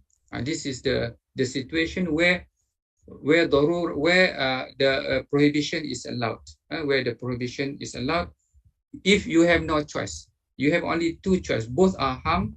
So do the lesser one. Do the lesser one. Like under this ground also comes organ donation. Organ donation, for example, kidney. And the person has no kidney. Harm, greater harm. You have two kidneys. You give one. Is it allowed or not? Actually, it is not allowed. You harm yourself. But you commit a lesser harm to give one kidney in order to protect a greater harm if the person has no kidney at all. So under that ground, organ donation is allowed. Under this principle of qa'idah, committing the lesser of two harm. And necessity dictate exception. This is ad-darurah tubihul mahdurat. Necessity overrule prohibition. You know, meaning that, you know, if you don't have food, you have to eat. You are almost dying. You are almost dying, and then you take someone property without what they call this permission. If the case is brought to the mahkamah, to the court, you are considered not guilty, innocent, because under darurah. Under darurah. So it is there is no what I call this. It permits the permission. If you are almost dying, there is khinzir. You can eat. There is khinzir. Nothing. If you don't have any choice, if you don't have any choice, khinzir. You have only khinzir. Then you eat, just to save life. Just to save life. You know, if you stuck, you know, in the restaurant, you know, you eat stuck. And then in front of you the alcohol, then that's only to save your life. Then you take it, for example, because under darurah, it permits the haram, but it is not loose. There are another rule that control that which become permissible by necessity is estimated by the extent that ad-darurah tuqaddar biqadariha, meaning that there are another rule that control this rule. Meaning that, you know, let's say for example you are stuck. you are something stuck in your neck. You cannot move, you cannot breathe. Then in front of you, alcohol, you take one sip, it's still there. So the hukum is harus. You take the second sip, it is still there. The hukum is harus. But when you take the third, then you remove your harm. Then the hukum back to original. The hukum back to haram, for example, because it's just to remove the harm only. And that which became permissible by necessity is estimated by the extent thereof. So that's the rule that control the second rule. And avoiding harm is prior to acquiring benefit. If you plan something in order to achieve certain benefits, but in the way to get that benefit, you have to commit harm. But in Islam say you better replan, because avoiding harm is prior to acquiring benefit, meaning that, and that's the rule. That's the rule. My dear brothers and sisters, there is one story I read in Reader's Digest.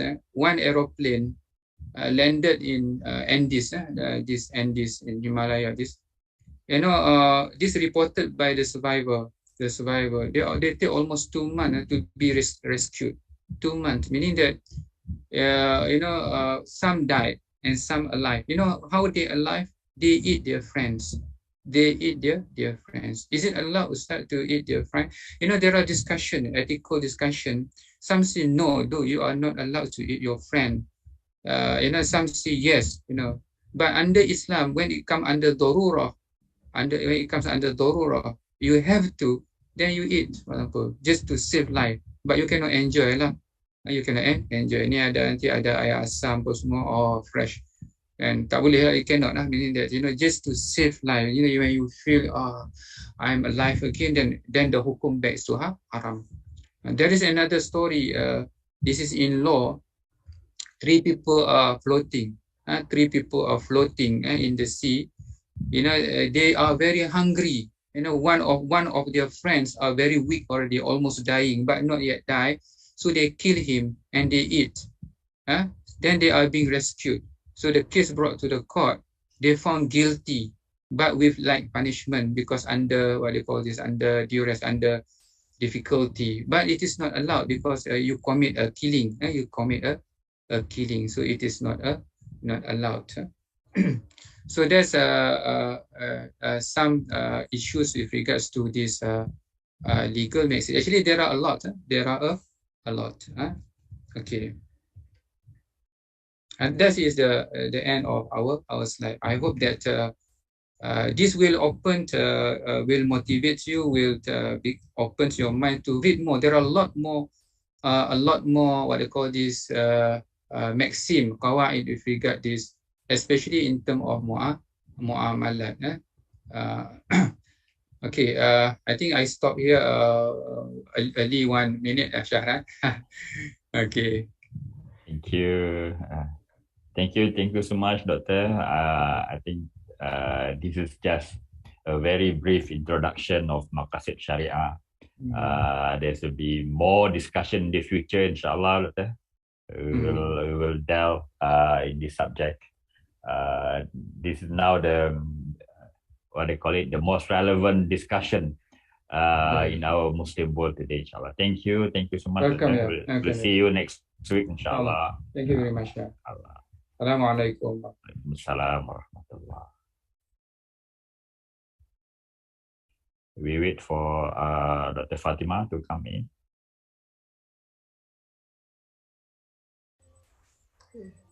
Yeah, how are you, Doctor? Alhamdulillah. Alhamdulillah. How are you? Alhamdulillah. That's good. Hope you have a very good Ramadan, inshallah. Inshallah. Better. Okay. Inshallah. Okay, Doctor, please go ahead with our class for today. Okay.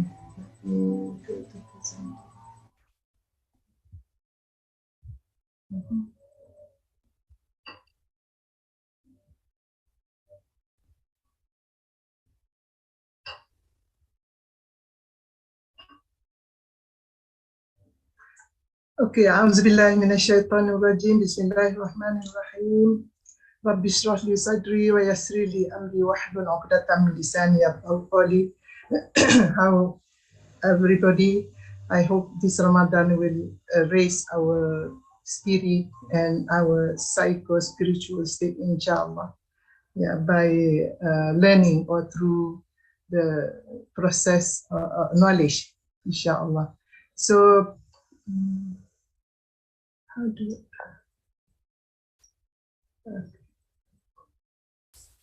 all right, okay. So for this week I have a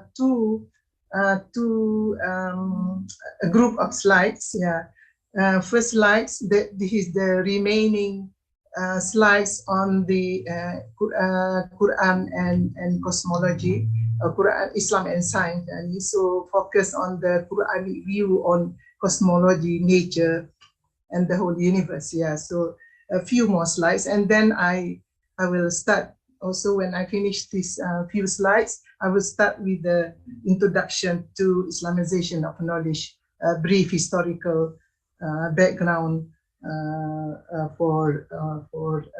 to speak about Islamization of knowledge, and then inshallah next week we speak about the detail of the process of Islamization of knowledge, inshallah.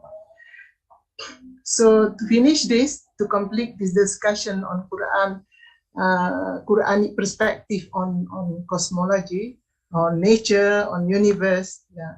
So here, of course, Quranic, the way Allah address or communicate with his slave is by relating the ayat on a lot on cosmology, on universe, on nature, on man.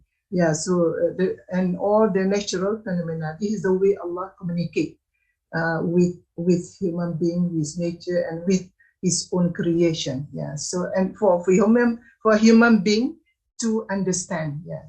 So first, the cosmos, universe, nature, man, and all the natural phenomena were created by the will, power, wisdom of the Allahu Ahad, yeah. One creator, Al-Khaliq, yeah, Allah the most gracious. Yeah. First, and second one is the cosmos, universe, nature. They are from inanimate to the animate object. All belong to Allah the most gracious. Submit to Him, proclaim His glory, and celebrate His praise in their own way. Yeah. So in the case of human being, for example, that's why every time when we stand for prayer, we start with the beautiful name of Allah subhanahu wa ta'ala, Allah Rahman Rahim, and then we start to praise Allah, Alhamdulillahi Rabbil Alamin. That include all nature, cosmos, all the creators, Allah's creation here.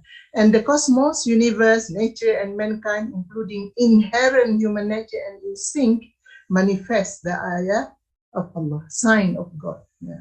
Subhanallah. And this ayat include signs, evidence, proof, indication, symbols, messages, manifestation, verses, and lesson of Allah, the most gracious. For example, when Allah says, "Afala wa fi anfusikum afala tubsirun," inside yourself, haven't you seen? So this is an example of what we said just now. Okay.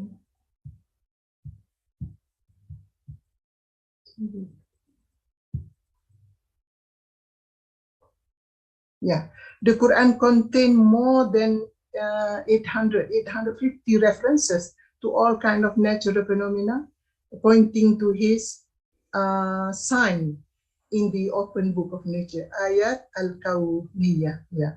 So in addition to more than 60,000 written signs or verses in the written book of the Quran, Ayat al-Quraniyah. So we have Ayat al-Kawniyah and Ayat al-Quraniyah or Ayat al-Matlu. So all this, mashallah, for human being to contemplate. Yeah. So the Quran also is read several times that everything in the heaven and the earth belong to Him alone. That's why we read in Surah Al-Fatiha, he's Malik Yawmiddin, is Rabbil Alameen, all this term, and then human are created by him in the first place to be his obedient slave. Yeah, that's what we express ourselves. Iyyaka na'budu wa iyyaka nasta'in.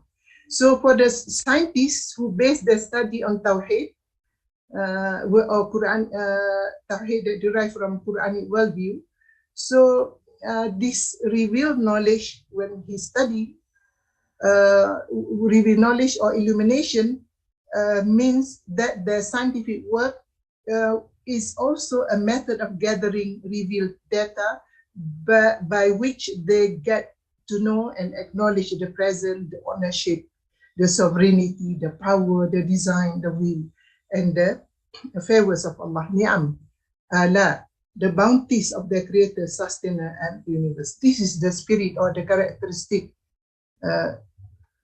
Yeah, there should be. Yeah.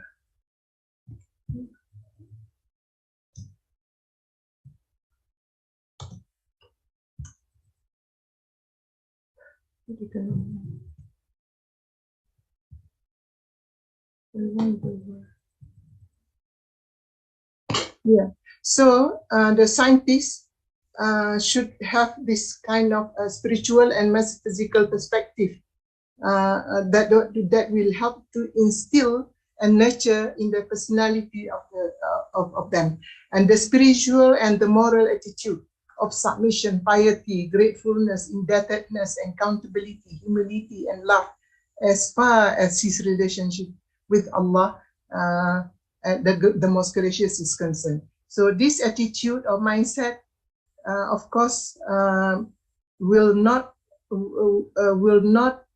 found in the heart of or the mind of scientists who their worldview based on Western ideologies or modern ideologies like utilitarian, materialist, empiricist, naturalist, mechanist, deist, and humanist, agnostic, and atheistic presupposition of belief. Yeah, so as mentioned in Surah Al-Baqarah, yeah, you can read this verse. Yeah, so his obligation for human beings, particularly scholars and scientists, to practice the principle of gratitude to Allah, the most gracious, like to possessing the most important divine gift, i.e. the intellect. Yeah, we are given intellect. It is the most very important a gift from Allah, a hadiyah from Allah, that later on become hidayah. It's a form of hidayah.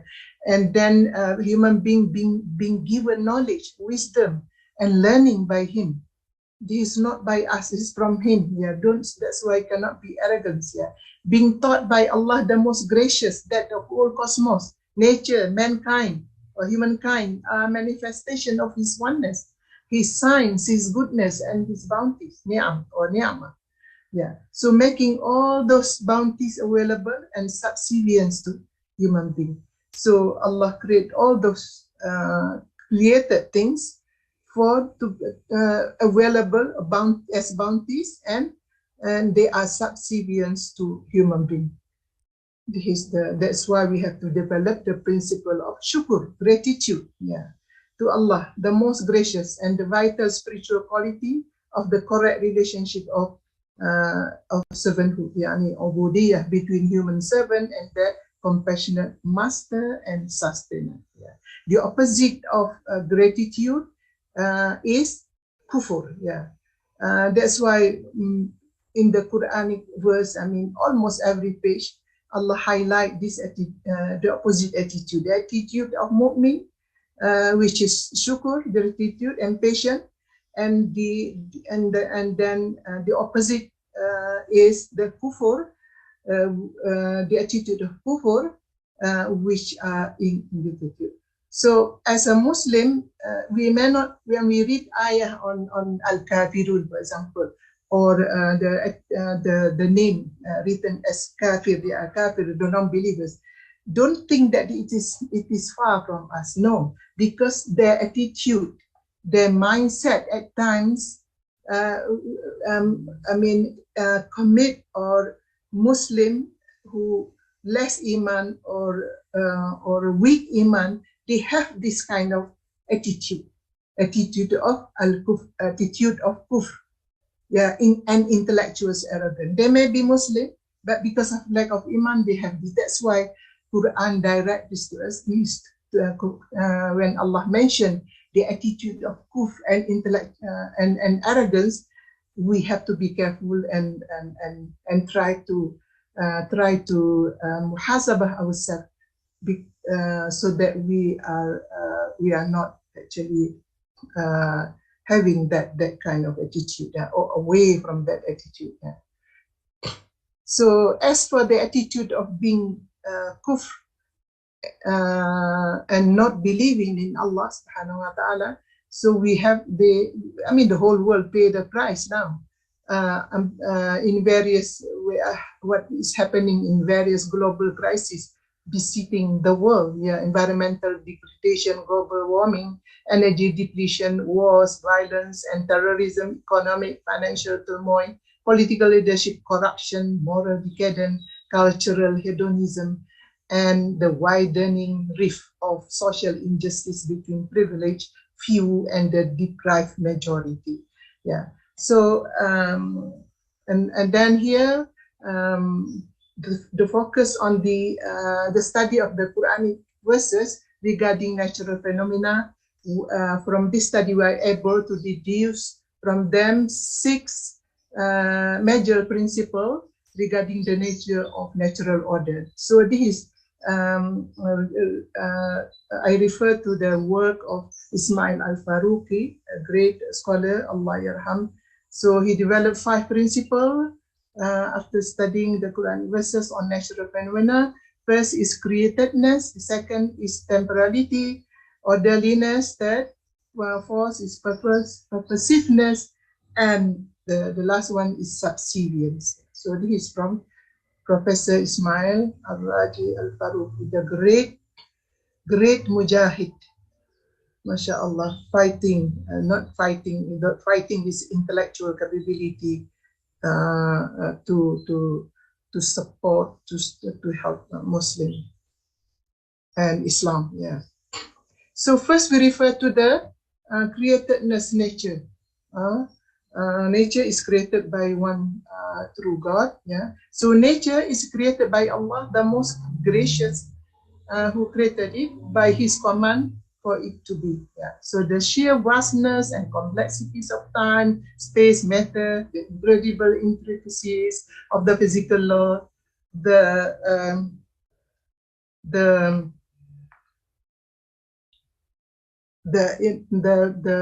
wonders and mysterious of the different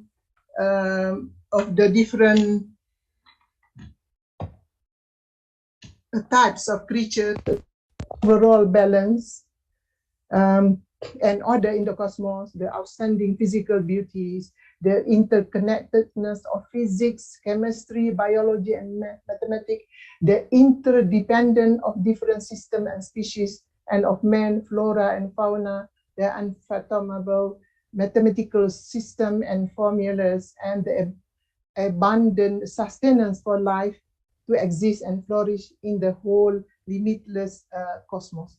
Not to mention the intricacies and the wonders of the human body and mind, make it virtually impossible to assume that all them are the product of accident or just mere chance, just like what Darwin claimed. So the Quran used several terms and words to describe the different creative power and attributes of Allah. The originator, the creator who creates, that's why the term al-Badi, the originator, al-Fatir, the one who creates for nothing, and the al-Khaliq, the creator of everything. So Allah has a different name. If we look at His Asma'ul Husna, for creation, God, in the process of creation alone, you have more than 5 names. We have a maker who shaped all the form and appearance, Al-Badi, Al-Musawwir. His name Al-Badi, and al-musawwir, and the one who cleave asunder, al-faliq, yeah. And the maker, ja'ala, the one who begin creation, bada'a, khalqa, the one who produced, ansha'a, and the one who brought perfection, sawwa. Subhanallah, mashallah, perfection, yeah. So this is the Allah, the nature of Allah. So nature is absolutely different from Creator, who has described himself as totally other than anything that exists or can be imagined by human beings. For there is nothing like unto him. So laisa kamithlihi shay. Or that's why it is a grievous sin to confuse the creature with the Creator, like a pantheism. You know, this the God and the universe is one. So this is totally against Islamic, the principle of Tawheed here. Stated in Quran that the heaven and the earth were created by him over 6 days, 6 extremely long periods of time. So this means that the period of Allah's creation process for different types of things, object or species of creatures, varies in terms of length of time, although he alone has the power to create things instantaneously. This also means that it is the power, the decision, and the will of Allah, the most gracious alone, which control, enable, and make possible any actual evolutionary process in the natural phenomena. It's not happened by chance. So therefore, the theory that nature came into existence of evolved by purely natural selection or by chance without involving any supernatural power, knowledge, and will at all in the process is absolutely unattainable, unacceptable in the worldview of the Quran. And it is inconsistent with the creed of Tawheed. As far as human beings is concerned, the Quran mentioned that Allah, the most gracious, has created human being as the best of his creatures and as the special creation. Yeah. So originally from human being, originally from earthly substance, and then reproduces human being from the mother's womb in several stages. The process of human evolution in stages mentioned specifically in the Quran relates only to the transformation process in the mother's womb and afterbirth, not from animal to another animal. So there is nothing in the Quran that suggests human beings were actually evolved by one true God from another mammals or other lower creatures, although there are admittedly many physical and biological similarities between us and human being and other mammals. They say up to 98% the similarity between human being and monkeys. So this is their claim. So instead, the Quran reveals something about the nature of human being, which is absolutely different from all other creatures, when it declares, and when I have formed him fully and breathed into my spirit. وَنَفَخْتُ فِيهِ مِنْ رُوحِي. And when Allah urged the Prophet and his followers to turn your faces single-mindedly to the true faith in accordance with the innate nature, disposition, fitrah, which Allah has instilled into men. So the spirit, the ruh, and the natural disposition, fitrah, as well as the inborn spiritual capacity of human being to acknowledge their Creator according to the primordial covenants mentioned in Surah Al-A'raf, verse 172, Alastu bi rabbikum qalu bala shahidna. So nature is designed and created to operate by the inbuilt program and laws of the one true God. Thus, nature is described in the Quran as being in absolute conformity and submission. They are programmed to submit to Allah subhanahu wa ta'ala. The whole of it proclaim the glory and praise of its creator, master and sustainer, although human being may not know or understand the different expression of the nature's glorification, tasbih and praise, tahmid. So nature is designed to be an orderly realm of and completely governed and regulated, yudabbiru, by Allah laws and will. So this order was implanted or programmed in the whole cosmos by Allah, the most gracious, who created and fashioned it in such a way that everything exists in a pre-measured qaddara, the word qaddara here, pre-measured state of perfect balance, mizan, tawazun, and interconnectedness. Yeah. So his knowledge encompasses everything in it, from the greatest galaxies to minutest subatomic particles. It is the divine knowledge, control, governance, and sustenance, tadbir, which give it orderliness and sustainability. Yeah. So human being cannot provide sustainability. That's why concept of sustainability in the modern science or Western, in the Western practice by Western, in the Western ideology, fail. Yeah. Nature is perfectly patterned by the Creator to conform to His immutable law, takdir Allah's al-kawn. Yeah. That such that it becomes possible for human being to study them scientifically and empirically. Yeah. So the concept of orderliness, yeah. So orderliness, stability, and predictability, however, are only for a determined period. Yes, we are creation. So we have determined period until the last hour, which will witness a chaotic destruction and end of the physical cosmos.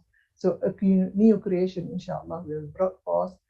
This is the day of resurrection. Yeah, the day Yawmul Akhirah, for the resurrection of human life and the period of divine judgment. So that's what we mean by temporality. Yeah. So purposiveness, yeah. All the most gracious has assigned a definite purpose for everything He created in nature.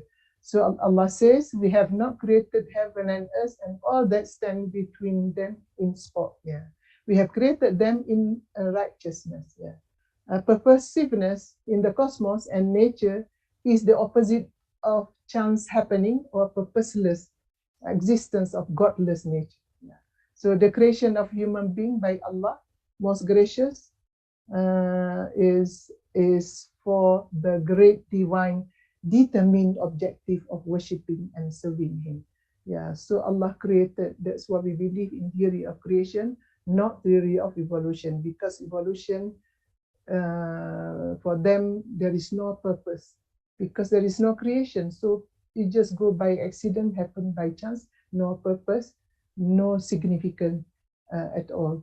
So in order for them to fulfill their objective, Allah, the most gracious, has made all the natural resources available to them as vicegerents on His earth.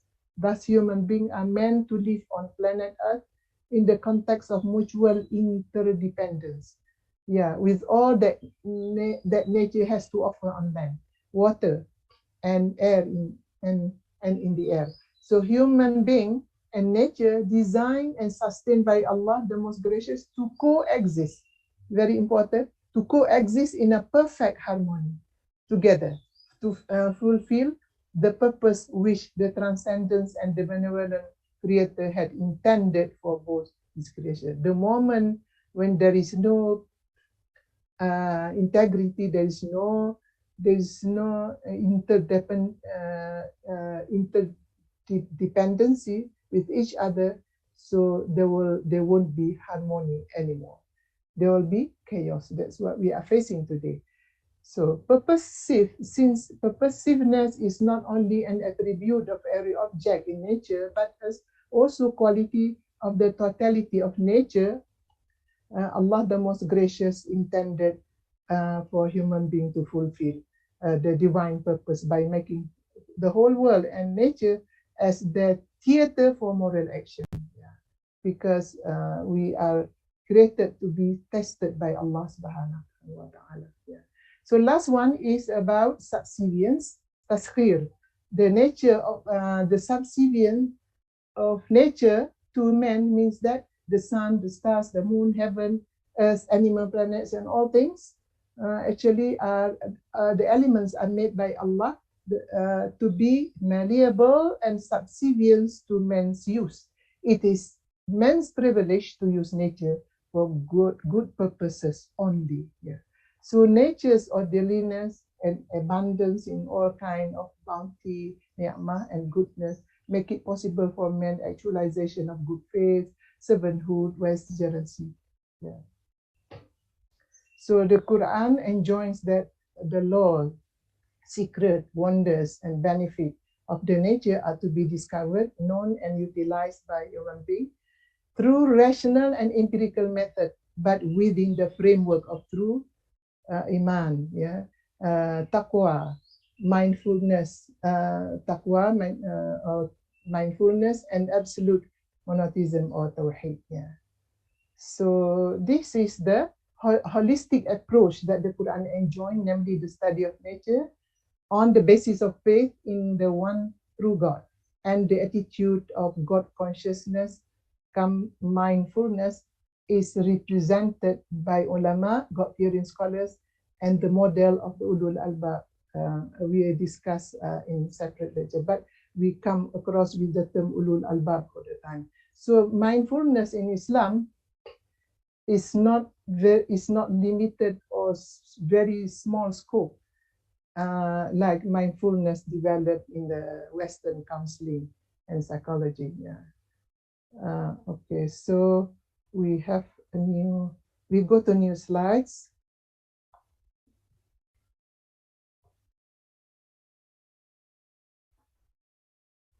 Okay.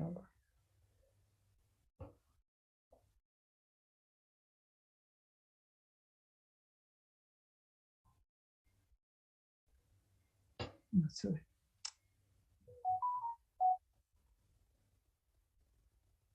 Sorry.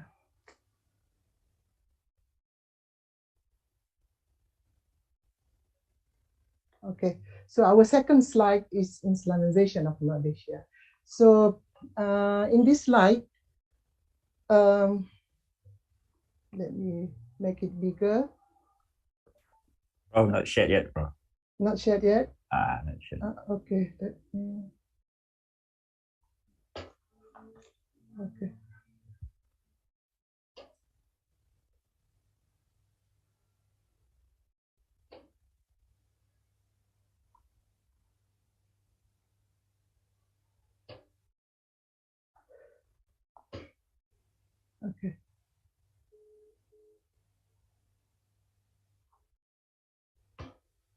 Okay. Okay. Yeah, Okay. Yeah. All right. Thank you. Okay. So now we make it bigger. Okay. So we have a few more minutes to speak about Islamization of knowledge. I hope we have 20 minutes or yeah, 20 minutes inshallah will be okay. So when we speak about Islamization of knowledge, this is very interesting subject and a very, very what do you call this? Very popular and issue, current issue. Yeah, this is contemporary issues. Yeah. So, but Islamization of knowledge will hear names or associated with names like Professor Ismail Raji Al-Faruqi, a great name like Abu Sulaiman, Professor Abu Sulaiman, Allah Yarham, all this already. These all mujahideen. I don't mean mujahideen like Taliban. These mujahideen of true mujahideen who struggle intellectually, spiritually, physically, actually to write, to use wisdom to write on Islam and defend Islam from being attacked by the onslaught of Western ideologies or Western civilization. Yeah. So, but I want to highlight also as a brief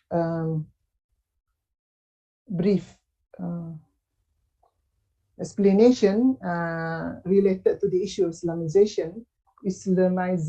Yeah. Some version I like to use the word Islamicization of knowledge, because Islamization of knowledge has been criticized heavily.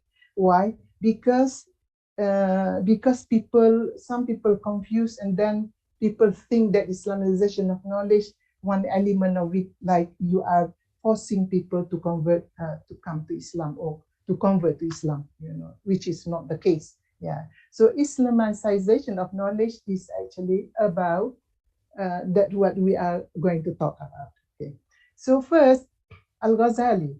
I mean, of course, Islamization happened when we have revelation, but we cannot cover all of them. Yeah. But we take Al-Ghazali, for example, his job briefly. His task is to Islamize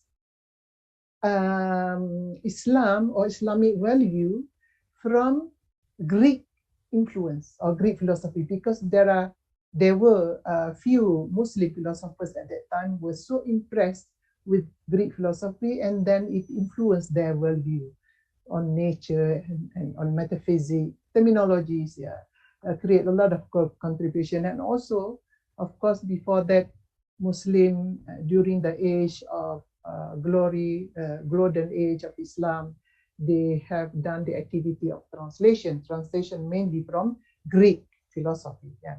So Al-Ghazali has done his part. Yeah. And for Maududi is scholar from India, Pakistan. Yeah. So have done a lot really great job about Islamization of knowledge since in the 60s. Yeah.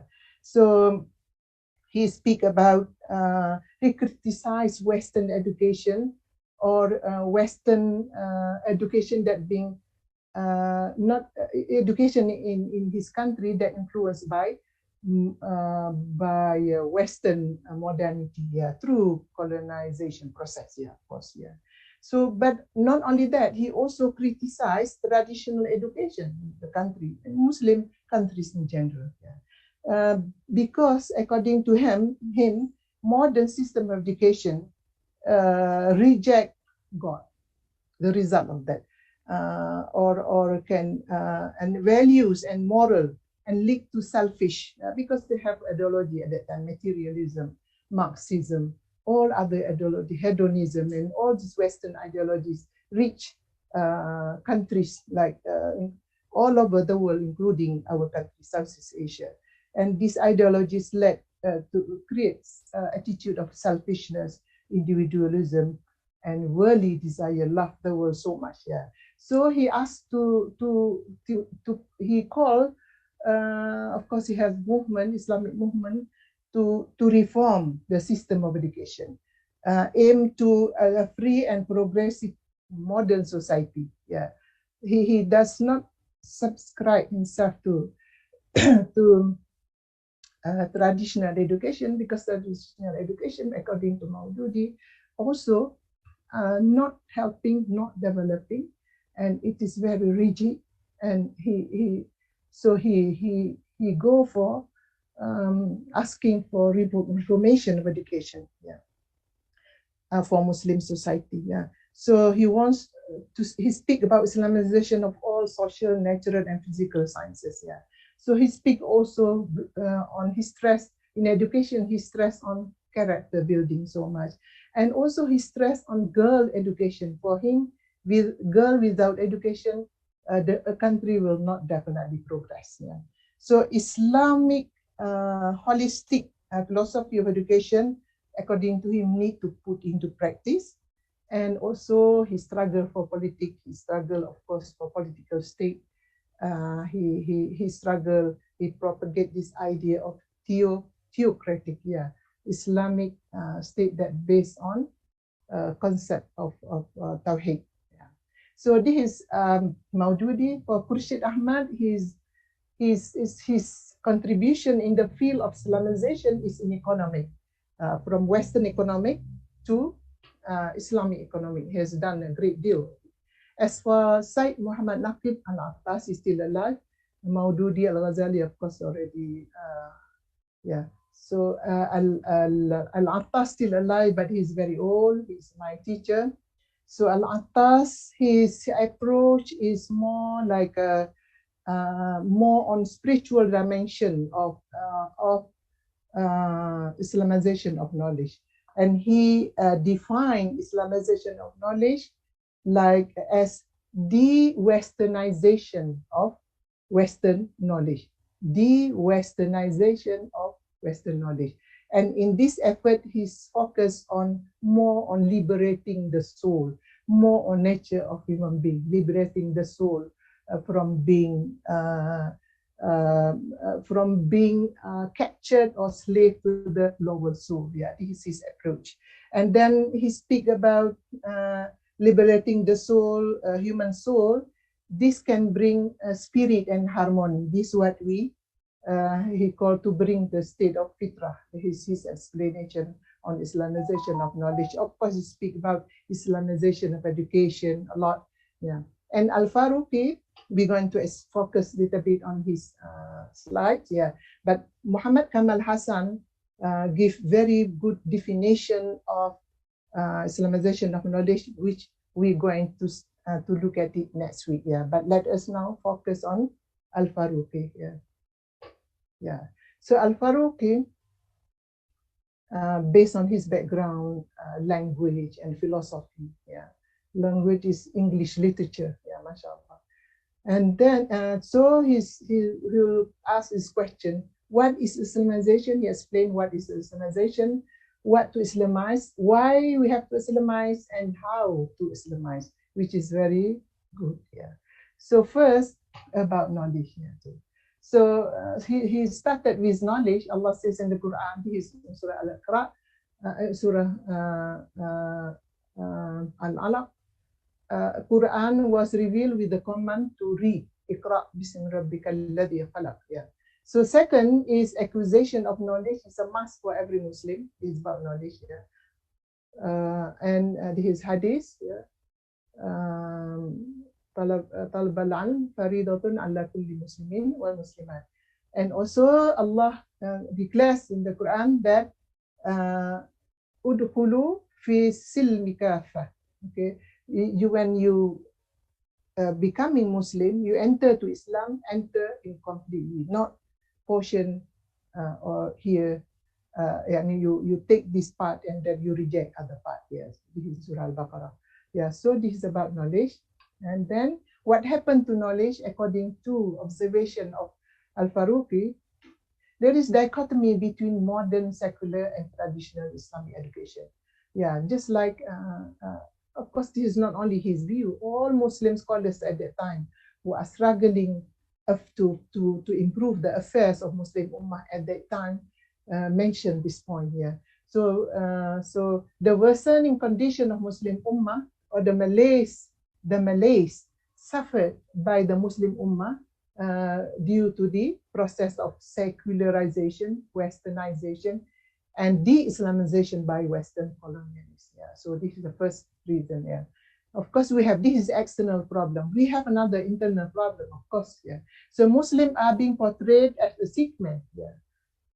Of the world, and the cause for that is the religion of Islam. Yeah. So this is a claim. So Muslim and Islam as a pair is perceived by the world as antagonistic, destructive, lawless, terrorist, uncultured, fanatic, fundamentalist, outdated, and anachronistic. Yeah, so this is the perception of Muslim at that time. Now I think it's different. Yeah. So the crisis of Muslim intellectual thought and methodology is the bifurcation of the educational system, division of the educational system in the Muslim world. Muslim students were divided into two different and opposing educational backgrounds: traditional Islamic system, and second one is modern Western system. Alhamdulillah, now we have international Islamic university. We have integration. We don't have this dualism anymore. In the past, some group product of traditional system, and the other group is modern system. And those who are in modern Western system, they are considered as high class, or yeah, there is discrimination between the two. Yeah, and people who are from traditional Islamic system has been looked down, because of that system. Yeah. So the Muslims are clueless over the purpose of their existence in this life. All that they see in life is associated with materialistic understanding, and Muslim is facing the lack of Islamic vision. This is internal problem too. So the third problem that stems out of malaise of is the crisis of the ummatic identity. Yeah. So Muslim in general have lost their Islamic identity, resulting from the confusion of Western culture. Yeah. So all this we do not blame completely on the external factor, but also we have internal factor like identity. But the cause of this is external factor. Yeah. Okay, now we come to definition of Islamization of knowledge. Yeah. This term used by Ismail Faruqi. Yeah.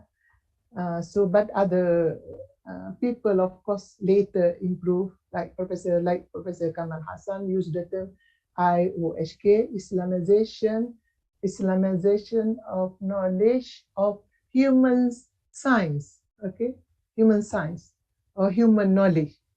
Human knowledge. So not only knowledge, yeah, but human knowledge. Yeah. So definition. So we go this definition, I think, given by Ismail Al-Faruqi.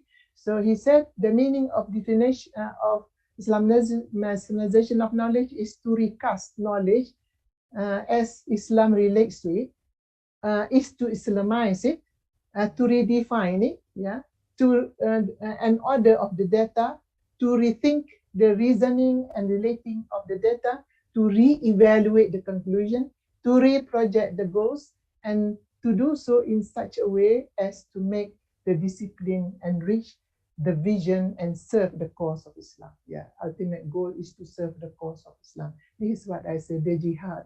Yeah, we don't go to the war anymore, but if we learn from Surah Taubah, I mean, our life is, I mean, we are following the footsteps of Prophet Sallallahu Alaihi Wasallam.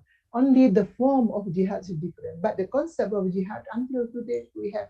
How do we please seek pleasure from Allah? How do we claim that we follow Allah and we follow Prophet if without struggle for Islam? Yeah. So recasting knowledge as Islam relates to it, to overcome the dichotomy between modern secular and traditional system of education, to recast the whole legacy of human knowledge from point of view of Islam, the vision of Islam, to redefine and reorder and all this. Yeah. So this is his definition about Islamization of knowledge. Yeah. So we can see now Islamization of knowledge framework set by Ismail Faruqi. Yeah. First, he look at the problem. The problem is the malaise of ummah and the self-perpetuating core of the malaise. Yeah. That leads to the present state of education in Muslim world and lack of vision because of that. Okay. So the task is to uniting the two systems of education. That's what we have, International Islamic University. Alhamdulillah. I still remember when in the 70s, I was in my university. We were struggling as students to call for the speakers to speak about Islamic education. One of them is Professor Kamal, Professor Naqib Al-Attas, Siddiq Fadil, and Fadil Noor. These are the people who are working day and night to talk in seminar and conference and all this in order to speak about the framework of Islamic education. Yeah. So to instill the vision of Islam, we have to have compulsory study of Islamic civilization. That leads to Islamization of modern knowledge. So Islamization of modern knowledge we have to have mastery of modern discipline. If you want to Islamize psychology, for example, you have to have knowledge of psychology, and then you have knowledge of Islam. Yeah. And not only that, mastery in modern discipline survey, mastery of Islamic legacy, mastery establishing the relevance of Islam to this discipline. For example, the issue of, Alhamdulillah, now, of course, people of this generation are lucky because already Islamization of knowledge started about 40 years ago. I mean, in the case of our university, but of course started in the time of like Maududi, you know, already these ideas already spread all over the world. Yeah, under the name of Islamic movement. Yeah. So, but Ismail Faruqi make it more systematic, and he contribute this Islamization knowledge framework. So he speak about the establishing the relevance of Islam to discipline, critical assessment in a modern discipline. You don't just study, but you have to have critical assessment of Islamic legacy.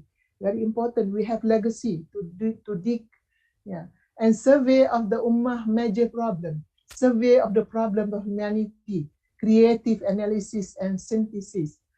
And the last one is the university textbook and dissemination of Islamized knowledge. Yeah. So the university textbook is a very interesting project, of course, conducted by IIIT. Yeah, alhamdulillah. Yeah. So how to implement education scheme? Of course, it is a long-term project. This is whole lifetime project. We have to be patient. We have to have hard work, jihad, endurance. Yeah, and we have to have money. Yeah. So solution for IOK, Muslim student to be compulsory to study Islamic civilization, especially at the theory level, regardless of his major. Sound knowledge of Islamic civilization will grow the sense of identity and belonging in the student's souls. Yeah, they will have a clear understanding of the legacy, achievement, failure, objective, and vision of their forefathers. To master the modern discipline, to master the Islamic legacy, to establish the specific relevance of Islam to each area of modern knowledge, to seek ways for creative synthesis between the legacy and modern knowledge, to launch Islamic thought of the cause which leads to be the fulfillment of Allah's will. And then, yeah, so, okay, the last, to survey the problem of Ummah, to survey the problem of mankind, creative analysis, synthesis, recasting the discipline under the framework of Islam, the university textbook here. So now UIA there are many, some researchers are involving. I think UIA lecturers themselves has producing textbooks since more than 30 years ago. Yeah, so Alhamdulillah, we have sort of benefit from so Islamization of knowledge has been institutionalized by the existing or emerging international Islamic university. So tomorrow, in the next class will be details on the Islamization model practiced by International Islamic University in Malaysia. So may Allah bless the soul of Professor Abu Hamid Sulaiman, Professor Al-Faruqi, those who dead and alive. May Allah bless them all, inshallah. In this Ramadan, we make dua for them, because this is the greatest effort, contribution for Muslim scholars who make effort, who study and make effort in how to respond to Western modernity or Western ideology. Yeah. People who are in the traditional system or traditionalists are not capable to respond to the Western modernity or Western secular modernity, because they do not have ability, or they are not specialized, they do not study Western discipline. So studying Western discipline is very, very important in order to make ourselves prepare to deal with any challenge of Western modernity, for example, or worldviews. Yeah. So that's why we have to study courses like Western ideologies or Islamic worldviews, how to understand these Western ideologies, and then to respond to them. If we don't, so we do not know how to respond, and it's not going to be objective. It's not going to be positive in the result.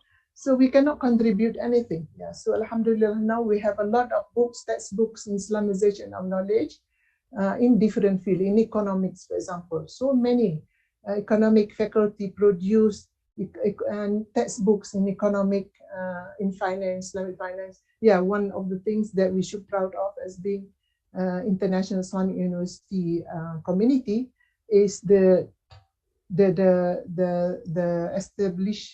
establishing of the Islamic finance, institution. MashaAllah, this is another success story. I think we have. Of course, we have a long way to go in order to speak about Islamization of knowledge. And now Islamization of knowledge now try to find balance here and there, because Islamization of knowledge is an ongoing process. Now they focus so much on the Islamization of self, which is back to the definition of Islamization or focus by Professor Attas, Naqib al-Attas. Yeah, because if successful in terms of intellectual but spiritual of men not Islamized or become like, you know, only focus on intellectual, there is no real balance in the personality of the Islamizer. So that's why Professor Malik Badri, may Allah bless his soul. So he said in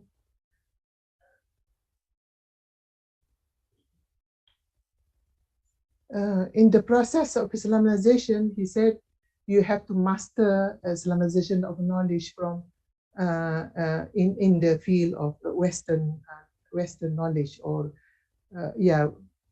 discipline in Western knowledge. Yeah, and then you have to be critical. You have to be not only critical, but you have to be like creative. Have a lot of ideas. This is what we call ijtihad in the sense of human sciences, of course. Yeah, not ijtihad in fiqh or in hukum in usul fiqh term. No.